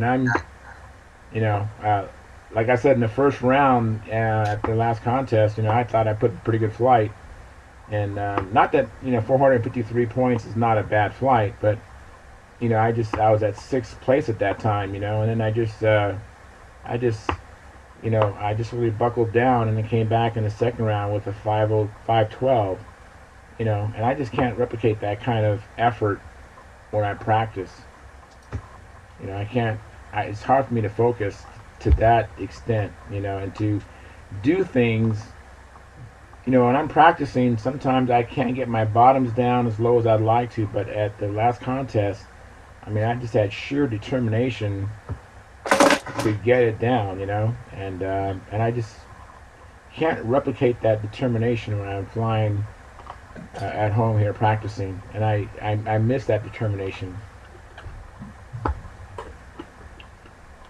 So sometimes how they say in football, don't take a play off, Mm-hmm. don't leave it all on the field. Right.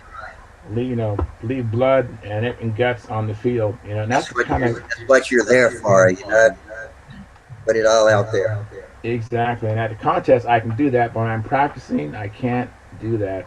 That's part of probably why I haven't advanced very fast. I just goof around out here. I do the patterns, but I have a hard time really buckling down. And I guess that's just my personality. But. No, I think that's how I am. I mean, I'm not totally goofing off, and I don't think you're totally goofing off either. But it's just hard to replicate that determination. Yeah. That you can muster up at a contest. It is just about every flight, not all, but most of the flights I would call the best patterns I've put up were in front of judges.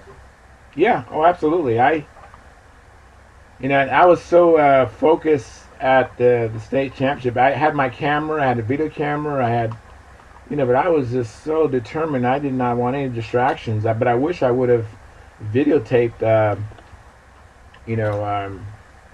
My last flight. I really wish I would have. I would love to see it. I would just absolutely just love to see it. Oh, Bob Bittner just showed up on YouTube. He's probably gone now. He says he's recovering from little minor surgery. So he says his tongue is dragging. So I think he's probably gone up to bed. But in case you're watching, hi Bob. Hope you feel better. Hi Bob. Hello, Bob. I'm back. I clicked the wrong thing. Yeah, I wonder where you went, Mike.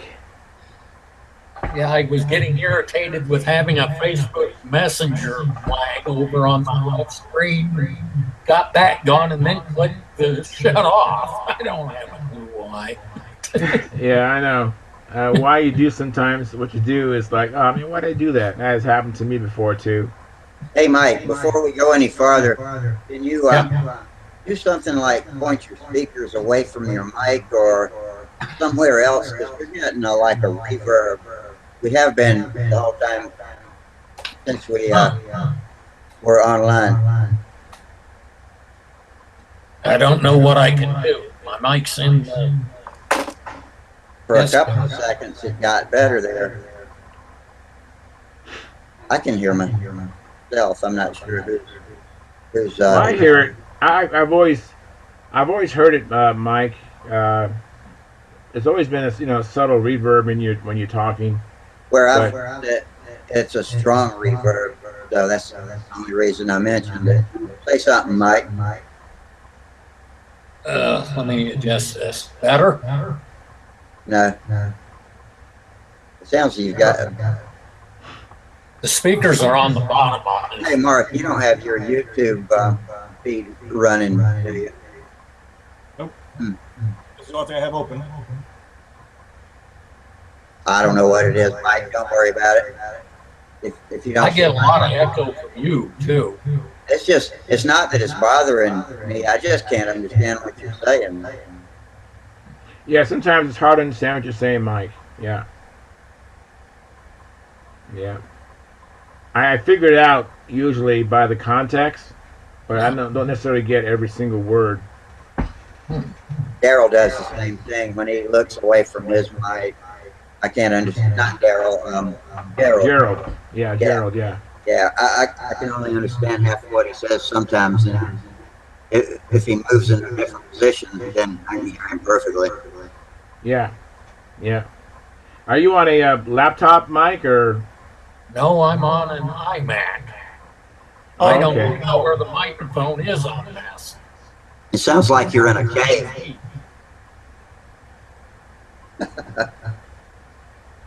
What was that, Mark? It looks like he's in a cave. I'm on an iMac. Yeah.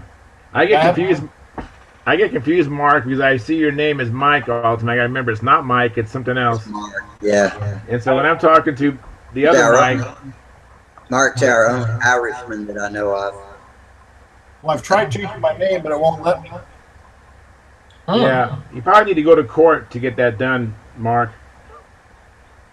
Yeah. And we got I'll stay away from horses. Mike and Mike sitting next to each other too. Yeah. But he says his name is not Mike. It's actually Mark. So That's right. It is. yeah, I believe you. Just don't call you late for dinner, right? Well, it depends on how good the dinner is. That's true too.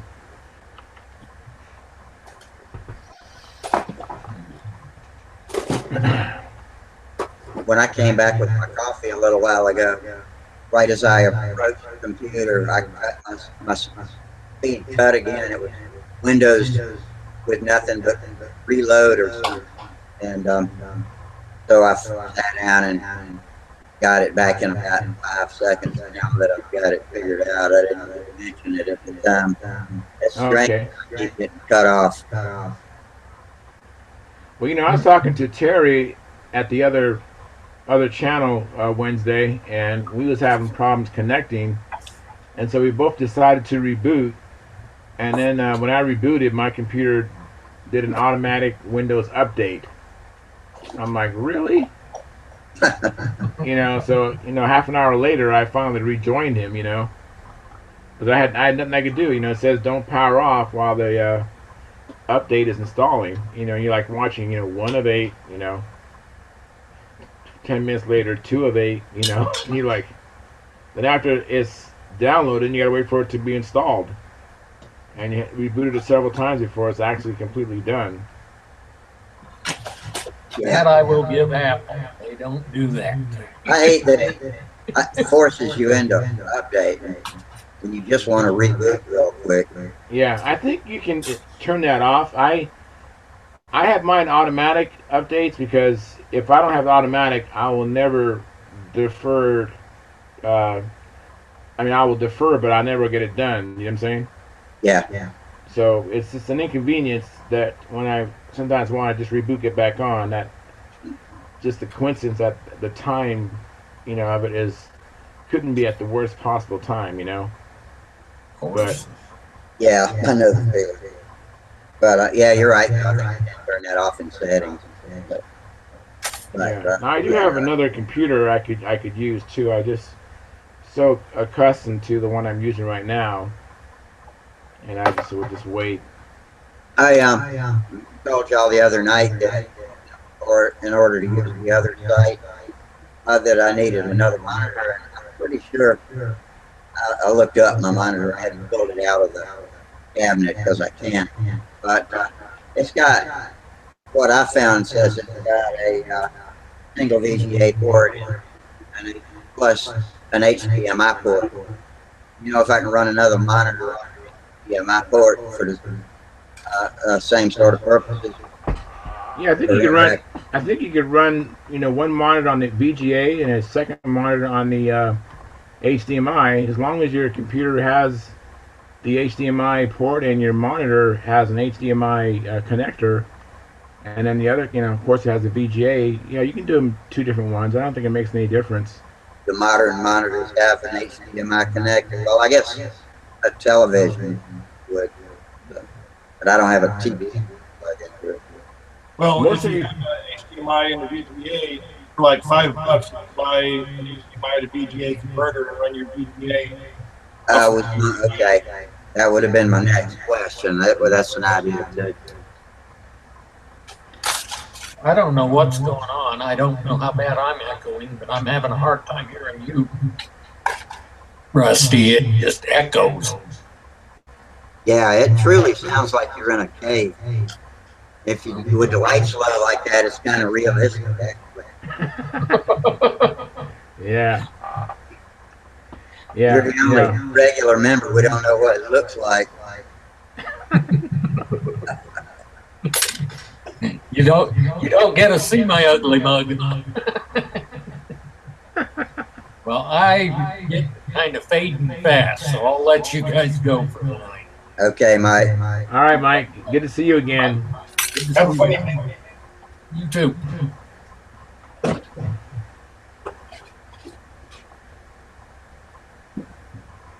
Oh, mercy. Lord have mercy.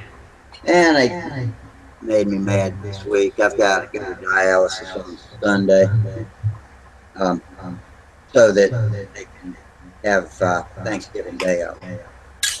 Oh, yeah.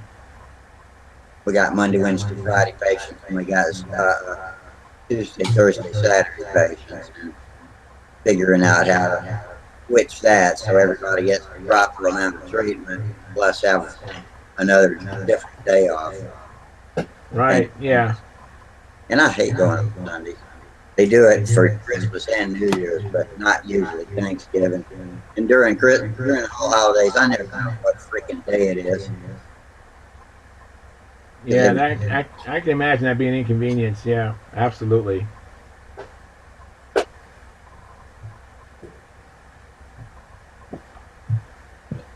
Yeah. I hadn't thought about my show schedule, so I might have to think. Let's see if I go Tuesday. That means the Monday shows are going to have to be early this week because I got to go to dialysis Tuesday.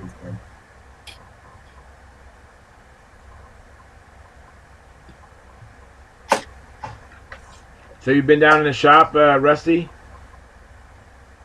I have not. Maybe Okay. the weather is pretty nice this weekend. I think I was going to say maybe Sunday, but not now. Yeah.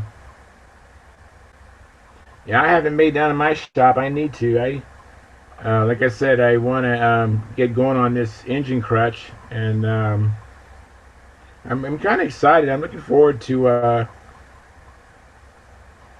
working on it because my Strega it's a good flying plane. I really suspect though that I have a little more flap deflection over the elevator deflection, and I really would like to remedy that, but it's going to require having to cut into the fuselage to do that. And so my next build, I just want to really I really want to be very careful and put a really good control system together. I mean, my control systems that I've done they've always been a little bit of a mixed bowl of nuts. Like my Nobler, which is a pretty good flying plane. I think I have a SIG 4-inch bell crank, and then everything else is Tom Morris, and it worked out all right. I always wondered if the hole that I on the bell crank, if I actually put the push rod at the right spot, that distance from the pivot point of the bell crank. Yeah, where's it at right now? Oh, I don't know. I have no idea. I started that Nobler like 14 years ago. 14. I have no idea. I finished it a year and a half ago, I think, or last year, and then the Strega is. I left the bell crank that came in the Strega, which looked like a Wendy Yarnowski bell crank. It's that kind of brownish material. It's like a triangular shaped bell crank, and it's open in the center, basically. Yeah. And it was done very nice. I mean, it had the lead out wires going through the bell crank had a small copper tubing. So it was bushed. It looked very, very nice. I didn't want to swap that out, and so I left that alone. But then I put Tom Morris throughout the rest of it, and so everything has been kind of like a mixed bowl of nuts in a sense. I'm kind of exaggerating, but this new build, I really want it to be.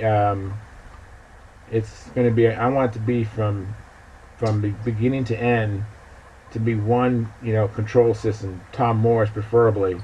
Yeah. So I can get exactly what I should be getting, which I'm thinking I should be getting, 20% deflection elevator and 30%. 20% flap to 30% elevator, something like that. Yeah. Some planes you need 30-30, but I really think my Strega has a little bit more flap to elevator. Well,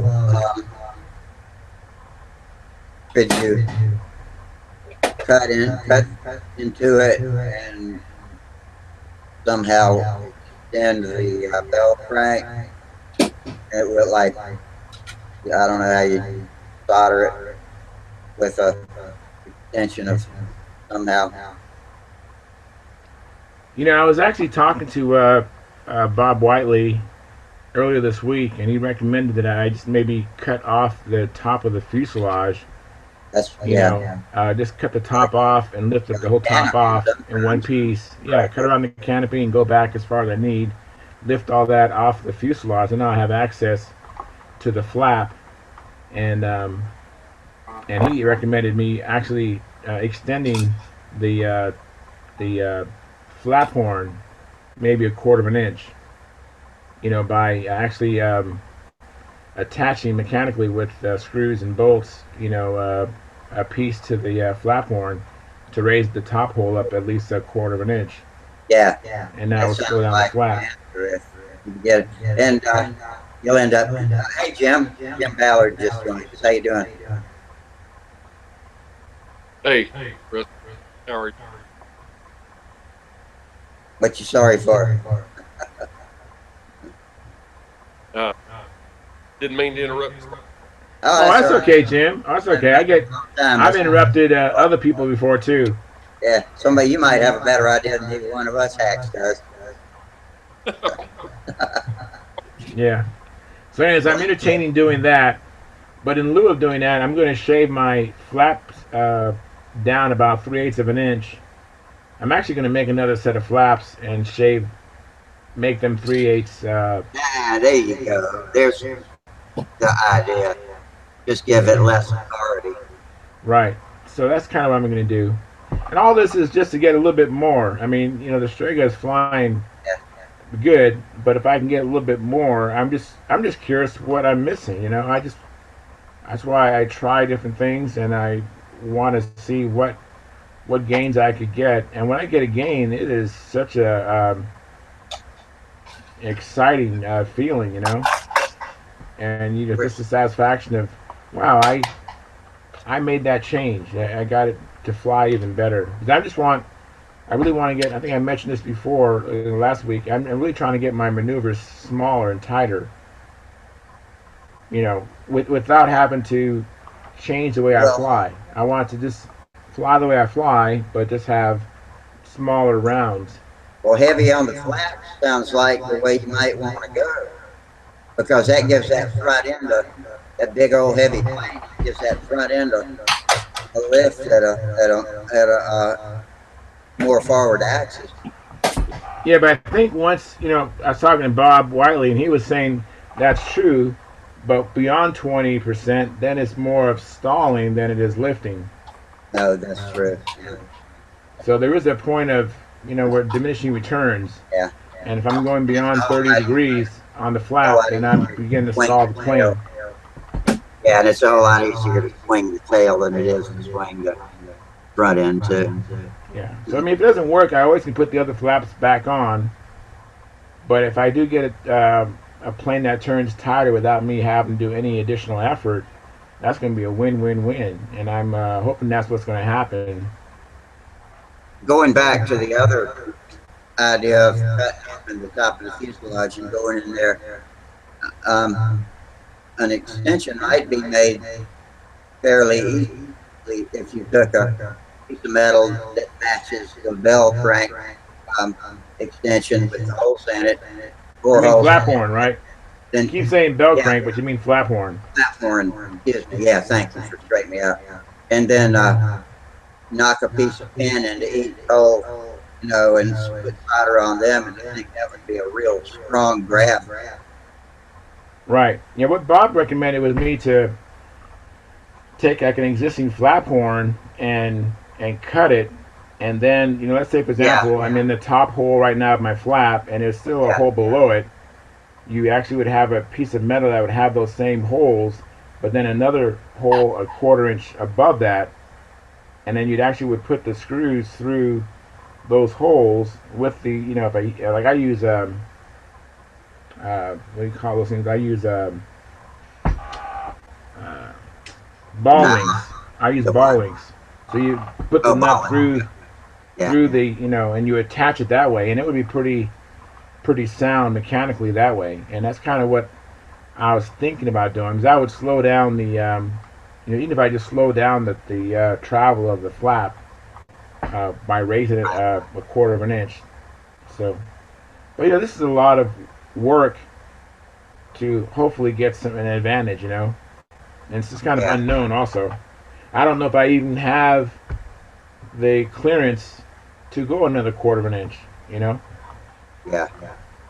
so If you it can't might do not that, be as I easy as was I'm the thinking. reason the reason I came back to it is I got to thinking if you did decide you didn't like the mod, whether it was dropping the flaps or lengthening the horn, is that putting the horn back to normal would be easier than Yeah, putting the flaps back to normal. which you're making me think. You know what? If I do that mod, I probably want to tape down the part that I cut away and not glue it in right away. You know what I mean? Just Yeah, do yeah, that mod and then just tape it back on and then fly it. And then if I like it, then go ahead and glue it as opposed to glue it and have to cut it back open again. With the top of the fuselage, I'm hoping does not really have much structure as far as strength. It probably is just along for the ride. yeah. I mean, it's got you have to cut a string, but I don't think that's any big deal. Yeah. Of course, I don't know how that Strega has been assembled, the fuselage. So I was going to use like a Zona saw and cut it, which hopefully will give me a very little uh, wood removal. Maybe you Thinness. could search out a Strega build on Stunthangar and see some pictures of what's inside there. Yeah, but I don't know if the Strega ARF is built the same way as the Strega kit. Because when they manufacture these things, I'm sure they do things in Yeah. a way that expedites the construction with all their jigs and everything else. It might not be the same as the kit. Yours is which one? Get or the The ARC? Strega I have is the ARF. Okay. I have modified the rudder and modified a few things. It looks different than other people's ARFs, but hang on 1 second. Someone's calling me. 1 second. Okay. I'm gonna mute my.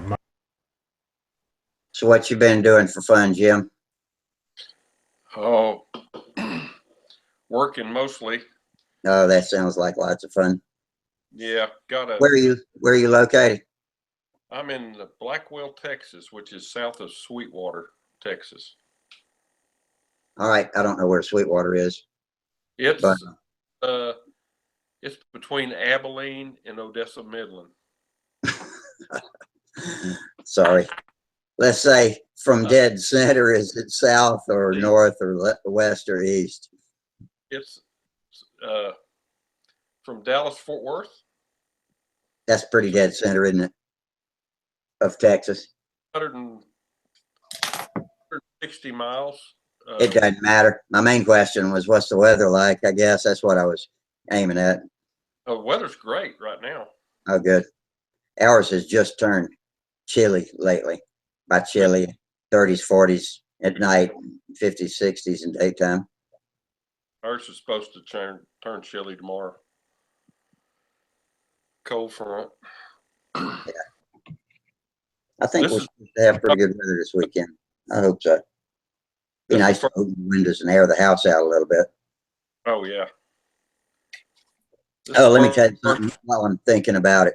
Is when we were all talking and somebody holds up something you want to see, if you mouse over their picture and just click, you'll see, don't click on that little down arrow, but you'll get a white border around their picture, and then you'll be able to see them big screen and override everybody else, no matter whether they're talking or not.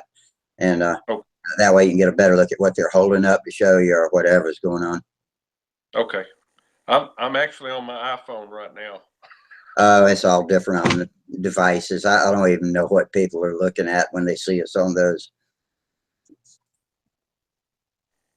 And they have problems and ask me, and I just don't know. I've kind of looked at it on my phone and tablet a couple of times, but everything's so different using those. Rusty, this is out on my workbench right now. Uh, let me lock on you. And when I lock on you, they see it locked in on YouTube too. There you go. Okay, cutting ribs out for something. What you got going Yeah, there? it's a twister. Oh, all right. All right. I'm a fan of the twisters, at least the modified ones that ain't so butt ugly. Yeah, I agree that. Yours going to be a butt ugly twister, or is it going to be a cool twister? Well, it's been modified a little bit. We'll see how. You building it from scratch? No, it's a kit. Wrote it. Yeah, I got that Walter Rumbling twister. I really like it a lot. I'm only familiar with the Sig Twister. I didn't know they had Walter Umland had one. Yeah, Walter creates one. I can't tell you who else's names are on the architect's drawings at the bottom, but it was several people, including Ted Fancher, of course, was part of putting together the blueprint. Yeah, I did a Fancherized Twister minus the extra half ribs. Yeah. You know. Yeah, I lengthened the fuselage and moved the stab back, I think 2 inches or so. Yeah. And then put a Mine's tripler. got the long turtleneck canopy all the way back to the tail. And do that. I like on mine, what I really like is the triplers on the inboard and outboard of the nose. Really, it's about that wide. It's just about the maximum allowable, I think. Or maybe that rule's only for after the wing. I don't remember. But it's strong to tell against vibrations and against impact like that. I don't know how well this shows up, but this is a photograph of my twister under construction. Yeah, I can see that pretty good. Let me lock on it so the YouTubers can see it. That looks pretty good. Now if you got a sheeted lead edge, or is it? It's not sheeted. I'm trying to remember. No, I don't think it's sheeted. But I did shear web it. I did shear web the trailing edge, and I shear webbed. It's not in this picture, but I actually did shear web the spars. But at this point in the construction, there was no shear webbing. Yeah. Sorry about that glare. It's just a glare. Only place I had shear webs was in the trail edge.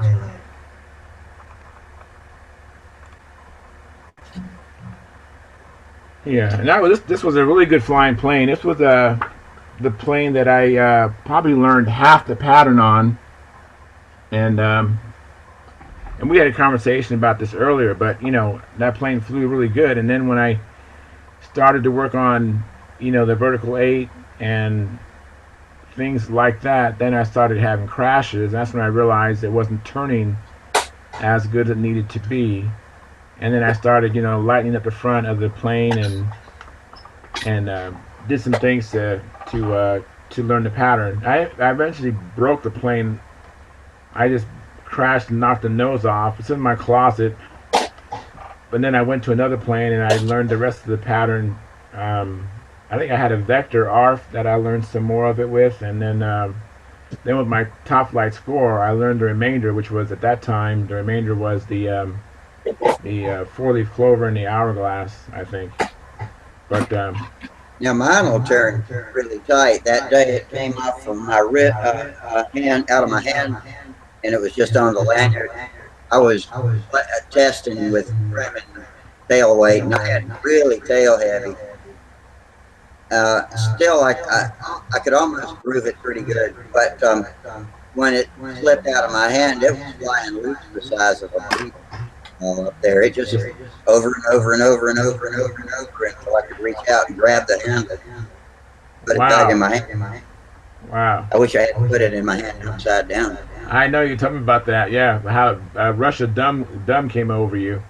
Russian dumb. Yeah, it sounds like something I'd say. And that is so funny. Yeah, and that made me so mad. We spent all last winter rebuilding that damn wing. Yeah, exactly. Yeah, just when your plane is going down, it's sometimes your mind gets paralyzed and you just don't know what to do. You're just such in awe and shock that this is happening, and you don't necessarily take the appropriate action at that moment. Yeah. Because I crashed a combat plane last Friday, and it's because when I was flying combat, I'm just doing at my whim whatever I want to do. And because ordinarily when I'm practicing, there's no whim, there's nothing on the whim. I mean, I take off, I practice the whole stunt pattern, everything is already laid out. But when I'm flying combat, there's no rules or rhyme or reason of anything I do. I just do as I feel, and I go where I want to go. Well, I was just at the point where I was just had a moment of just indecisiveness. Do I need to turn? Do I want to turn outside? Do I want to turn inside? Keep going back and forth while the plane's still moving. Next thing I know, I have a dart in the grass. Straight down. Yeah. It took me a while to learn that when I first started learning stunt. Don't take your stunt ship out. Wayne calls them whiffordills. You fly in whiffordills, and you will plant it. Yeah, I think that's my Strega. I don't think the only thing I've done a little bit off the pattern is I have deliberately done reverse wing overs, and I have a timer that I wear on a lanyard sometimes. It's one of those. Matter of fact, it's broken, but it's kind of neat. I don't know if you ever use one of these, but it's matter of fact, it might be good for me to show you this. It's a timer. And it actually is audible. So it has a countdown timer where I can set it for so many minutes, and I will usually set it for let's say 6 minutes, and then I will just practice a maneuver that I can without wrapping my lines too tight, or if I can do it so I can unwind it one maneuver and wind it back. I'll have that timer and I can hear it. And I'll just, I've used that to just practice, like reverse wing overs. Now, when I'm trimming a plane, I'll yank it around, looking for hinging, especially, that sort of thing. Right. And do repeat things and just watch what it does, and back and forth, like you're saying, to wind it up, unwind it, and go the other way. But, yeah, generally, when I'm out flying, stick straight to the pattern. Yeah. That way you don't have any brain farts and don't crash your plane. Yeah. So that's this has been very helpful. I mean, I think you can find these on eBay. It's called a traceable talking timer, and that was a lot of fun. I remember one time on my journey toward the stunt pattern, I was working on my hourglasses. And I was flying a Tudor 2 at that time, and I remember just doing that because that particular maneuver, you actually you wind up and then unwind just during the course of that maneuver. So when you come out of it, you're actually back where you started. Yeah. So that maneuver you can go over and over and over again until your heart's content and your lines never get all twisted up.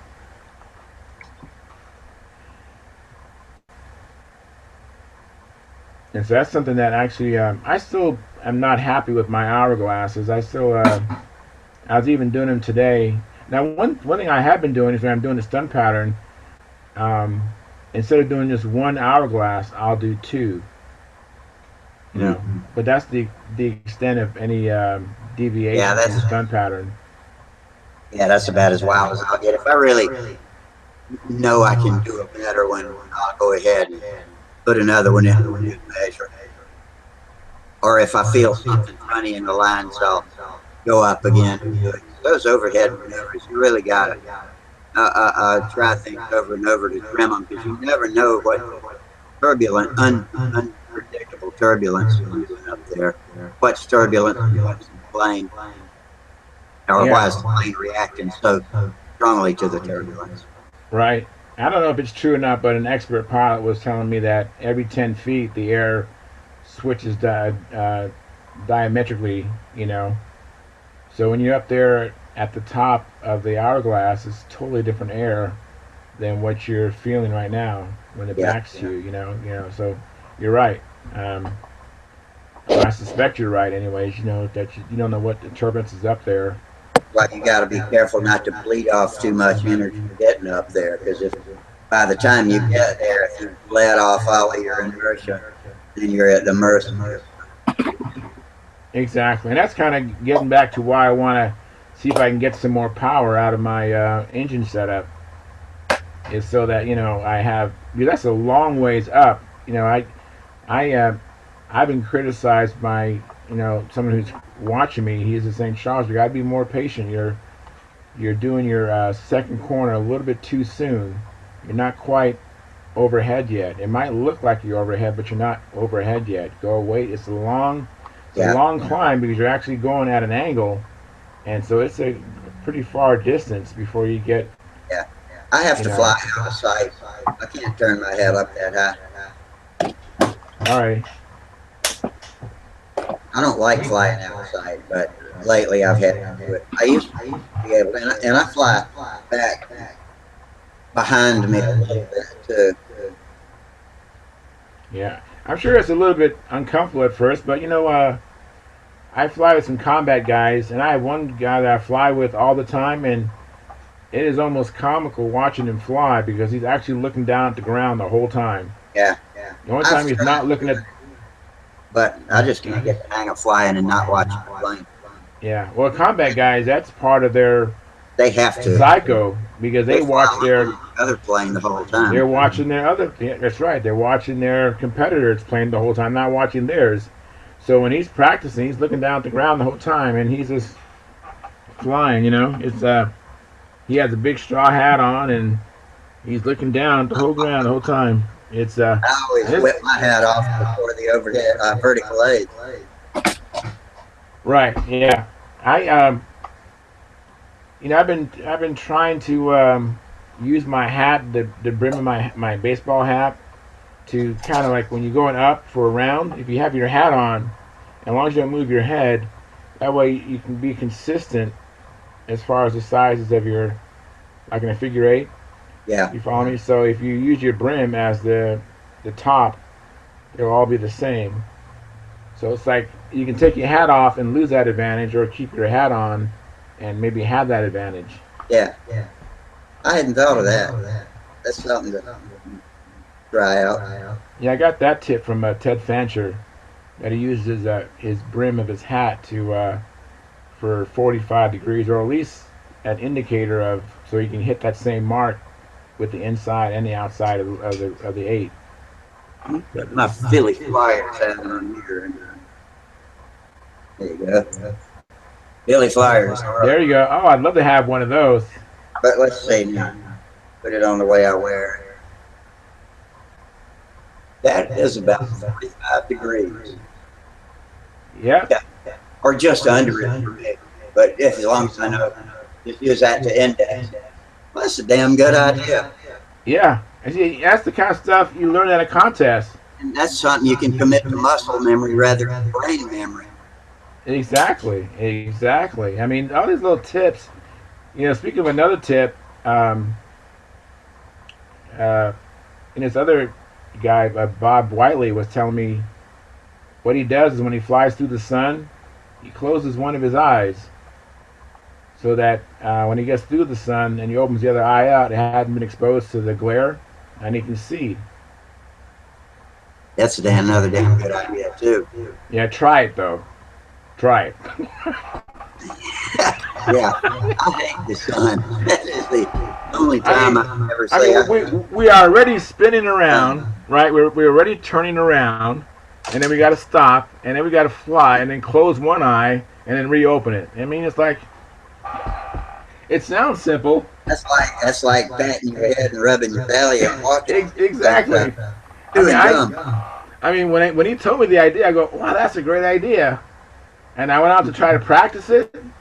I was like, I can't do that. I don't have the. I mean, it's like I gave up. I thought it was a great idea, but I can't put it into practice. Yeah, that's funny. Jim, what's your sport? Do you compete? with us, Jim? Yes. Yeah. What's your sport? Do you compete or do you just sport fly? Well, I used to compete about 35 years ago. You All broke right. out. It's been the last match I was at is 1986. So it's been a long time. I'm Yeah. back. Well, at least you've been to a Nats. That's something that's on my bucket list. You know, I would love to go to the Nats. I mean, I say I'd love to go to the Nats, but who knows if I was to go, it might be terrible weather and having to drive or transport myself from here on the West Coast. I'm out here in California to go to Muncie, Indiana, and then get That, there and have terrible conditions. You know, I might not love going to the Nats. You know. Yeah, I went when Lake Charles in 1986, and I flew Formula 4 back in those days. Uh, I flew a little bit of stuff, but never was very good at it. So now that's on my bucket list. what? To get good at it on your bucket list. Get good at stunt. Is that what you mean? Yes. Oh, Yes. okay. Good. All right. Yeah, very good. That's what I'm trying to do too, Jim. Well, you're way ahead of me. Well, you know what? Anybody ahead of you, you can catch up with anybody if you just sheer determination. You know. Some people catch up amazingly fast. You got good in a pretty good hurry, Charles, didn't you?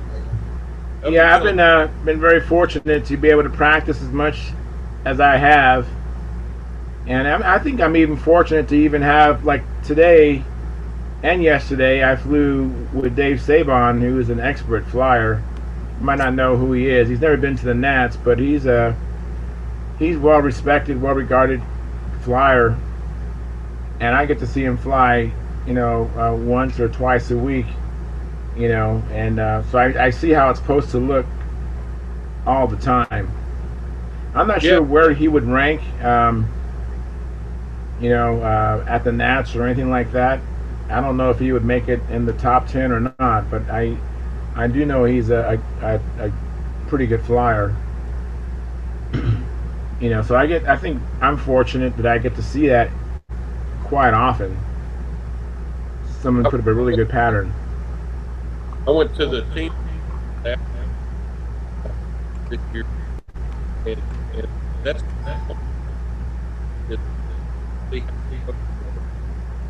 Kim, we're losing the audio bad.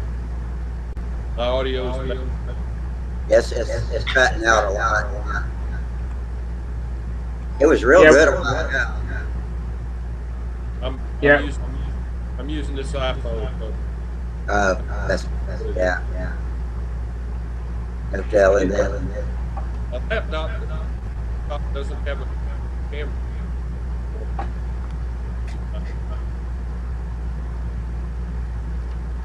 I'm getting somebody way up. I got a roar. Let's see. Let me try adjusting Jim on this side. No, not Jim. Stunthangar adjusting audio level. I just got that message. Oh, I see. Y'all get a message when I screw with your mic. Oh, it's Charles. That's where the roaring is coming from. Yeah, sorry about that. I got hot in my room. I had to turn my AC on for a little bit. Okay. It's gone now. We'll turn it back on. That's fine. I don't want you to get too hot. Yeah, I'll just cycle it on and off. Okay. Yeah, sounds good. Maybe that's what was overriding him. Because Charles, your face has been kind of staying up primarily, even when you're not talking. So I bet it was the fan from the AC doing that. I don't know. Go ahead and talk, Jim. Talk now, Jim. Okay. About that. You sound better now. It is. It may be this on my phone. It's still off and on a little, but it's better than it was. Yeah. If I can pull this case off, it might sound better. Alrighty, try it. Now, even when I went to the state championship last month, I mean, I saw probably some of the best pilots there. Paul Walker, you know, Dave Fitzgerald, and Howard Rush, and there's a lot of people I mentioned. I'm forgetting their names, but I've seen even better flyers than Dave Sabon. You know, and Brett Buck was there. Some of the best pilots, that we have. I've seen them fly numerous times, in person. And then Other than Derek Barry, that's about all I've got to watch around here to study their techniques. Yeah. And I never have spent any serious time doing it either because I'm always busy when he's flying too. Yeah, exactly. At the contest, I didn't watch.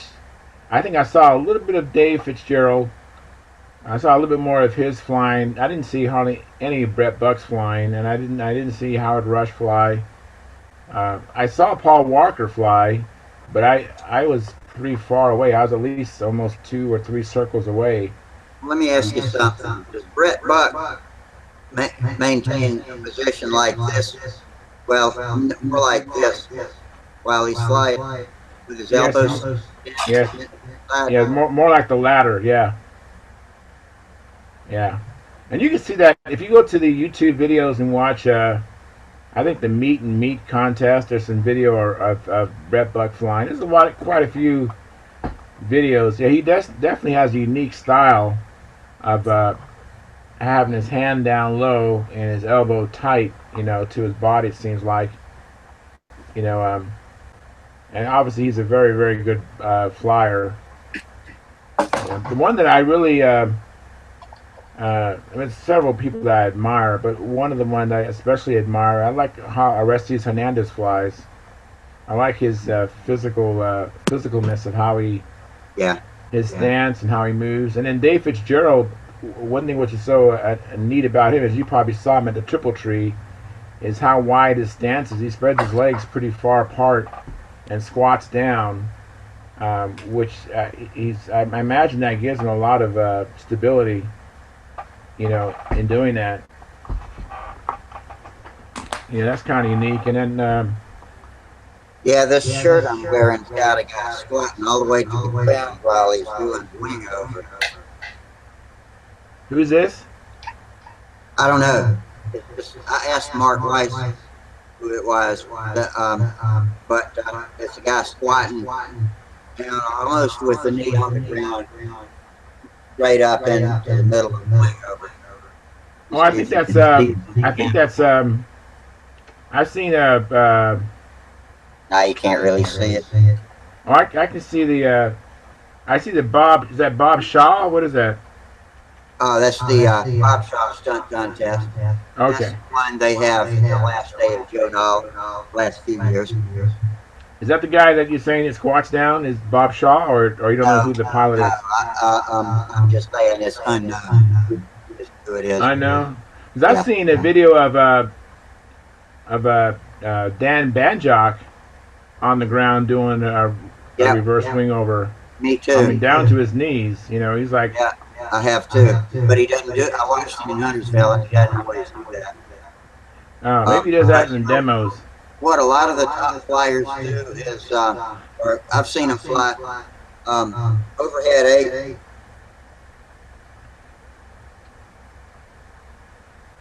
Uh-oh.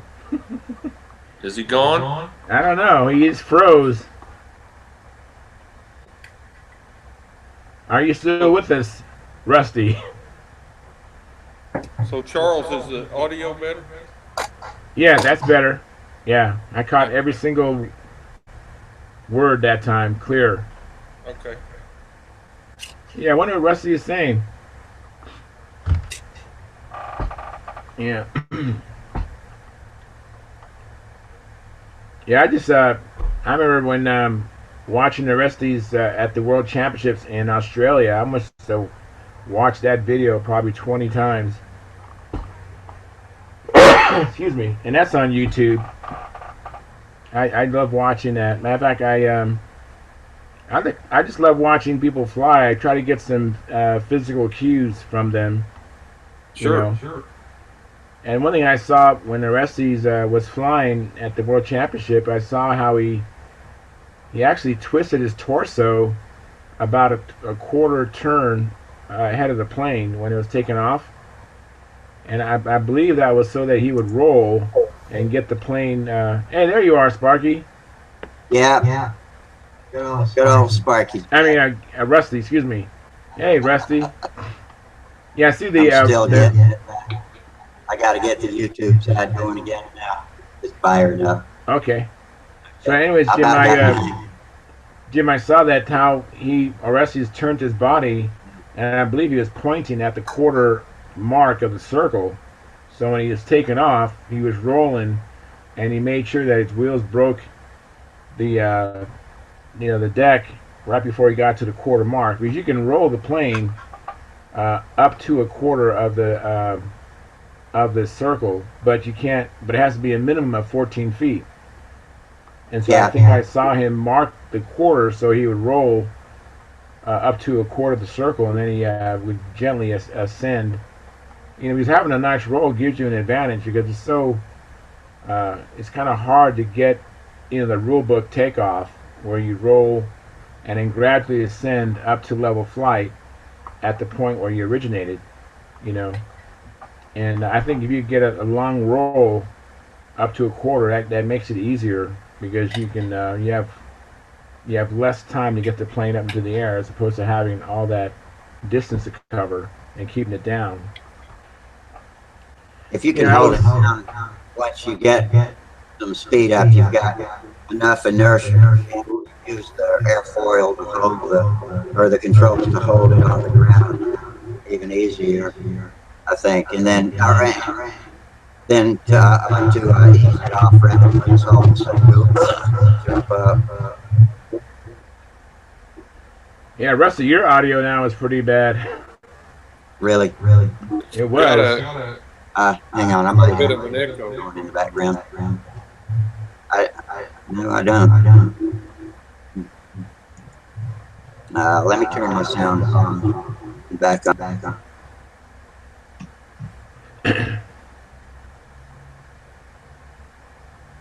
Let's see, is that any better? No. Can you understand what I'm saying? Yeah, I do. Your volume seems louder for some reason than before. Let me go to my control panel and turn it down. There's quite a bit of echo with you, Rusty. Yeah, I know. I hear it. I hear it here too.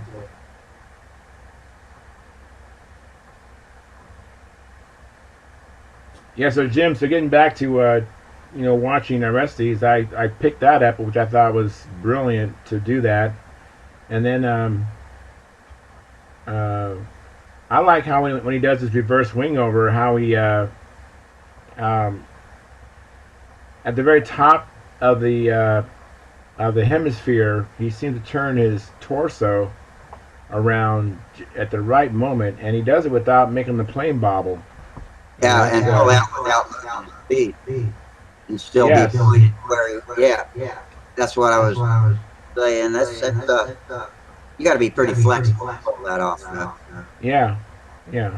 Because every single movement of your body can induce an input to your plane. So you have to minimize any sort of unnecessary movement.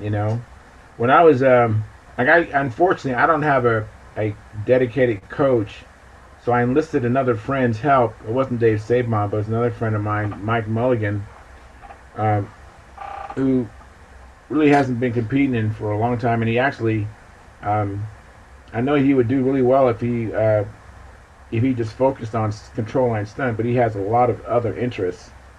Unlike me, I just have control line stunt, but this guy Mike does a lot of different things, and his heart is really into sports Porsche Sports Car of America Club and all that. And he has a business too, which obviously takes a lot of his time. But I enlisted his help, and so we came together before the contest, and we just decided to just take care of the lowest hanging fruit. And what he could see was that I needed to work on my intersection of my eights. And so he was coaching me on that, and he's really good at seeing things. That's he's not really an expert caliber pilot. He's expert as far as I'm concerned, as far as finding things, and then also he's also suggested things for me to do, which were simple, and they were effective in correcting my problem areas. And so in that regard, I was missing my intersections, and he was watching me, and he kept saying, Charles, your inside round of your 8, I mean, it is like every single one is exactly the same. You come up, and you come up there every single time on your inside. I mean, no, you don't miss. But then when you do the outside, I was missing it. I was missing the intersection. And he noticed that I turned my torso. On the inside, I kept straight, but when I did the outside, I would turn my torso. And that's when he figured I was missing my intersection. But for him to discover that, he actually stopped watching the plane, and he said he just watched me.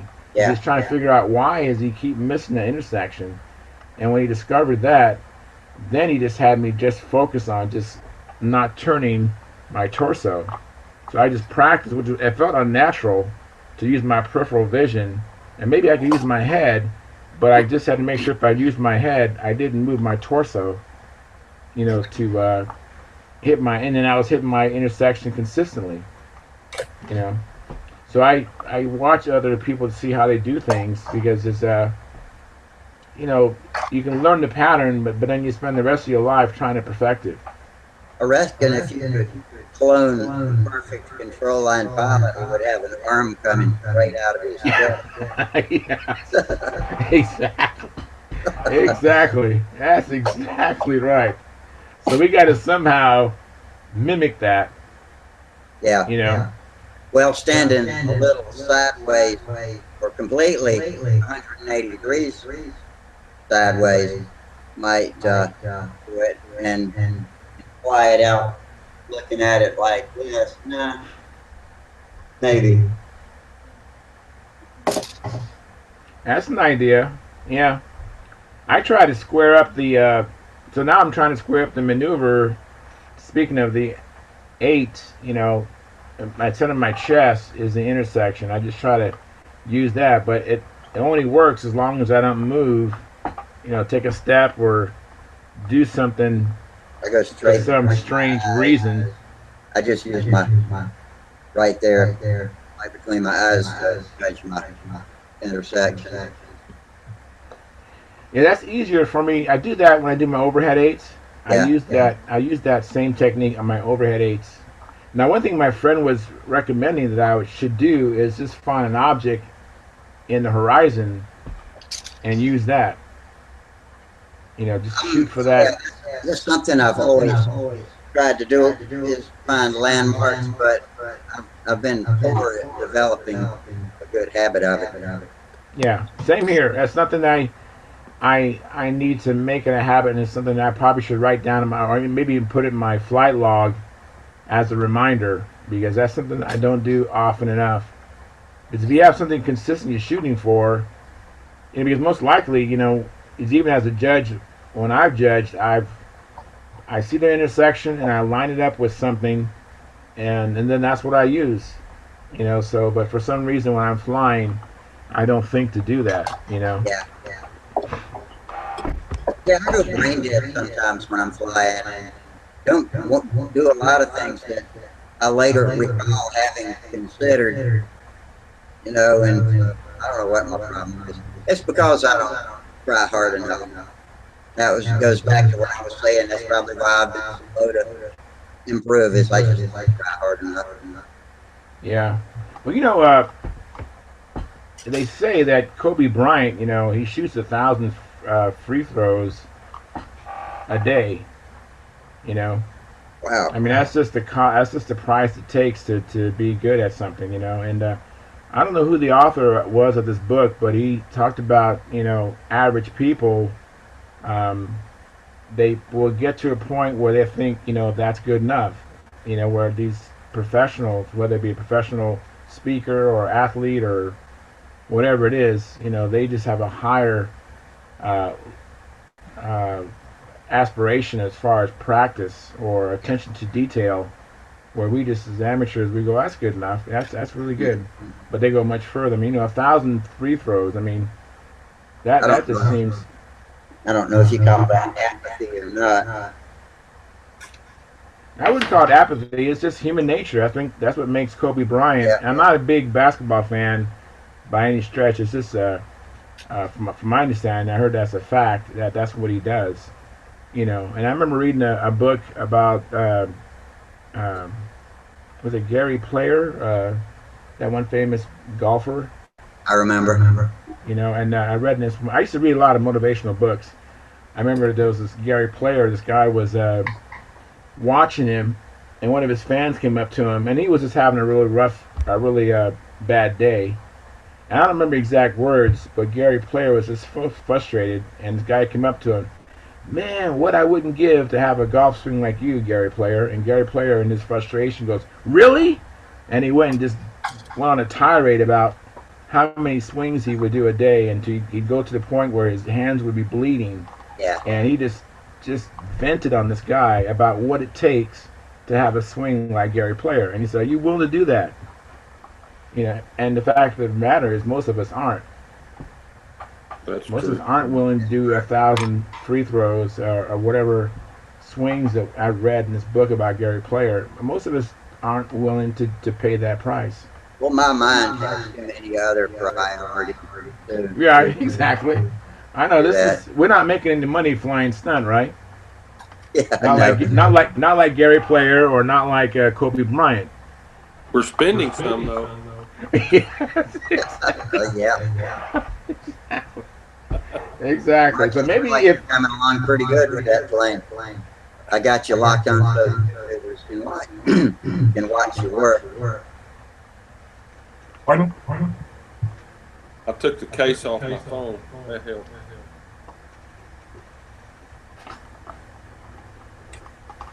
I'll be right back, guys. Okay. all right, Jim. Did you hear what I said, Mark? I heard something. Y'all looking at me? I said it looks like you're coming along really good with that plane, so I've had you locked in off and on so the YouTubers can watch you work on it whenever I had you both in the kitchen on and that sort of thing. I didn't mean to distract y'all. Is my audio really terrible? Oh no, it's better. It was for a period of time, but it's back to normal. Okay, good. Because over here I hear a big echo. Oh, there is an echo, but it's not impeding me from understanding every word you say. Okay, good. I'm gonna put my AC back on, Rusty. Just tolerate the air noise for a little bit. All right. Okay. It must be humid over there in California. Oh no, it's just I probably should just open my window. It's probably nice outside, but I have my windows closed, and I'm just too lazy to get off my butt to open the window more. My AC is right here, so it's just more convenient, and I'm not even getting up. I'm using the remote to turn the AC on, so that's how motivated I am. I wish I had one of those little roll-around AC for my shop. Yeah, that'd be neat. You can put a catch pan in it for the water, or you can, just throw a hose down the door, I guess. You know, most of them have a reservoir that you can just, pail out once it gets full. Yeah. You know, I would love one of those too, but the money for one, those portable units, kind of a lot more expensive than the wall units, and then I don't know where I'd have the space to roll it around in my garage. I'm so congested right now. I really wouldn't even have the space for one. But yeah, that would be neat. You just need to have an. I don't think they'd cost too much. Maybe $120, something like that. No, the ones I've seen were more than that. I could be mistaken. Yeah, I've seen them at Home Depot and Lowe's for, I don't know, I want to say, a little less than $300. Oh, that's out of my price range. It is right now, anyway. Yeah. I mean, yeah, so I might be mistaken, but they are. I have a couple of them, so it's not like I haven't bought one. Um, I wonder how I much. don't remember. I wonder how much current they draw. That's another concern of mine with my workshop. It's such an old building, an old wiring system. Yeah, well, it just plugs into the wall, so it's not going to draw any more than 15 amps. It's just a matter of whatever else you have going on at the same time. Yeah. How long it stays on is more critical than how warm the wiring gets. Too. Yeah, I mean, if you run your table saw and that might be a problem, but you always can turn it off and then run your table saw and then put it back on. Well, yeah, I wasn't thinking of blowing breakers so much or anything. It's just the wiring and gradually getting hotter and hotter and hotter without me realizing. I'm always walking around feeling the wall around the outlets when I've, got it. Well, now with LED lights, it's not so worrisome, but I still make sure things like my space heater aren't heating up the wall. That's a good idea. I know I've had squirrels in the attic too, so and that worries me. Yeah. Next time I got somebody that can go up there, I might have to crawl around and take a look. Make sure, because squirrels will eat them. That's why it burned down Dale Berry's shop. He stepped outside for a minute, take a break or smoke a cigarette or something. And next thing he knew, his whole shop was engulfed in flames. And he said it was where the squirrels were wiring. Wow. It was gone. It was a pile of ashes on the ground in no time. Wow, that's scary. That's yeah, scary. Fortunately, where I live, there's not too many squirrels, so. Yeah. And I got 2 trees too. That doesn't help. Yeah.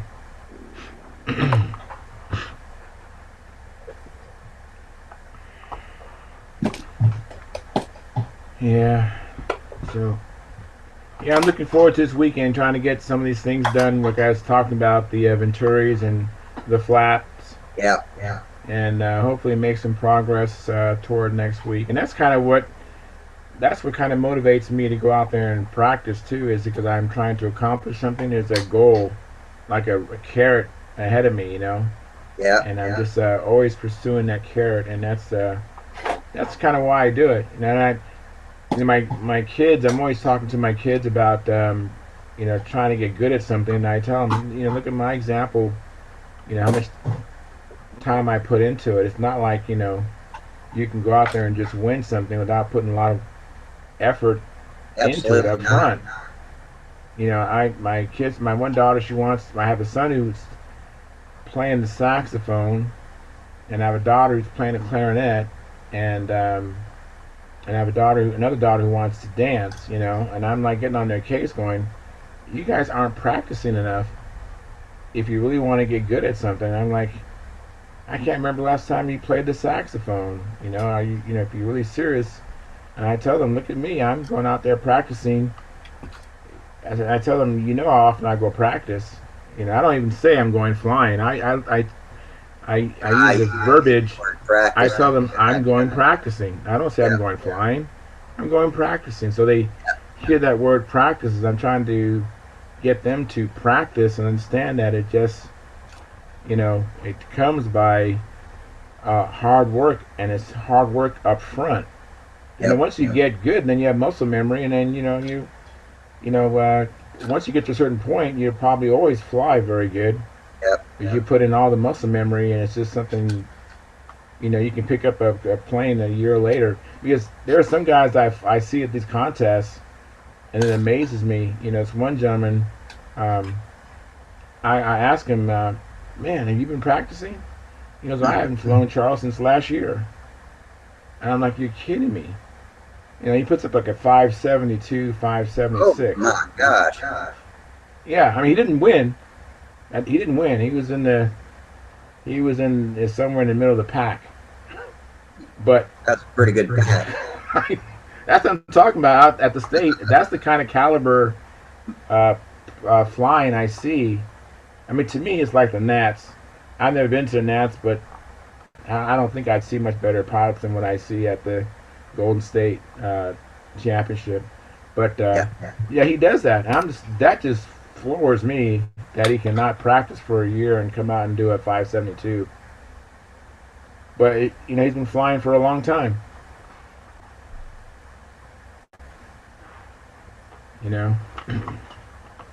That just amazes me.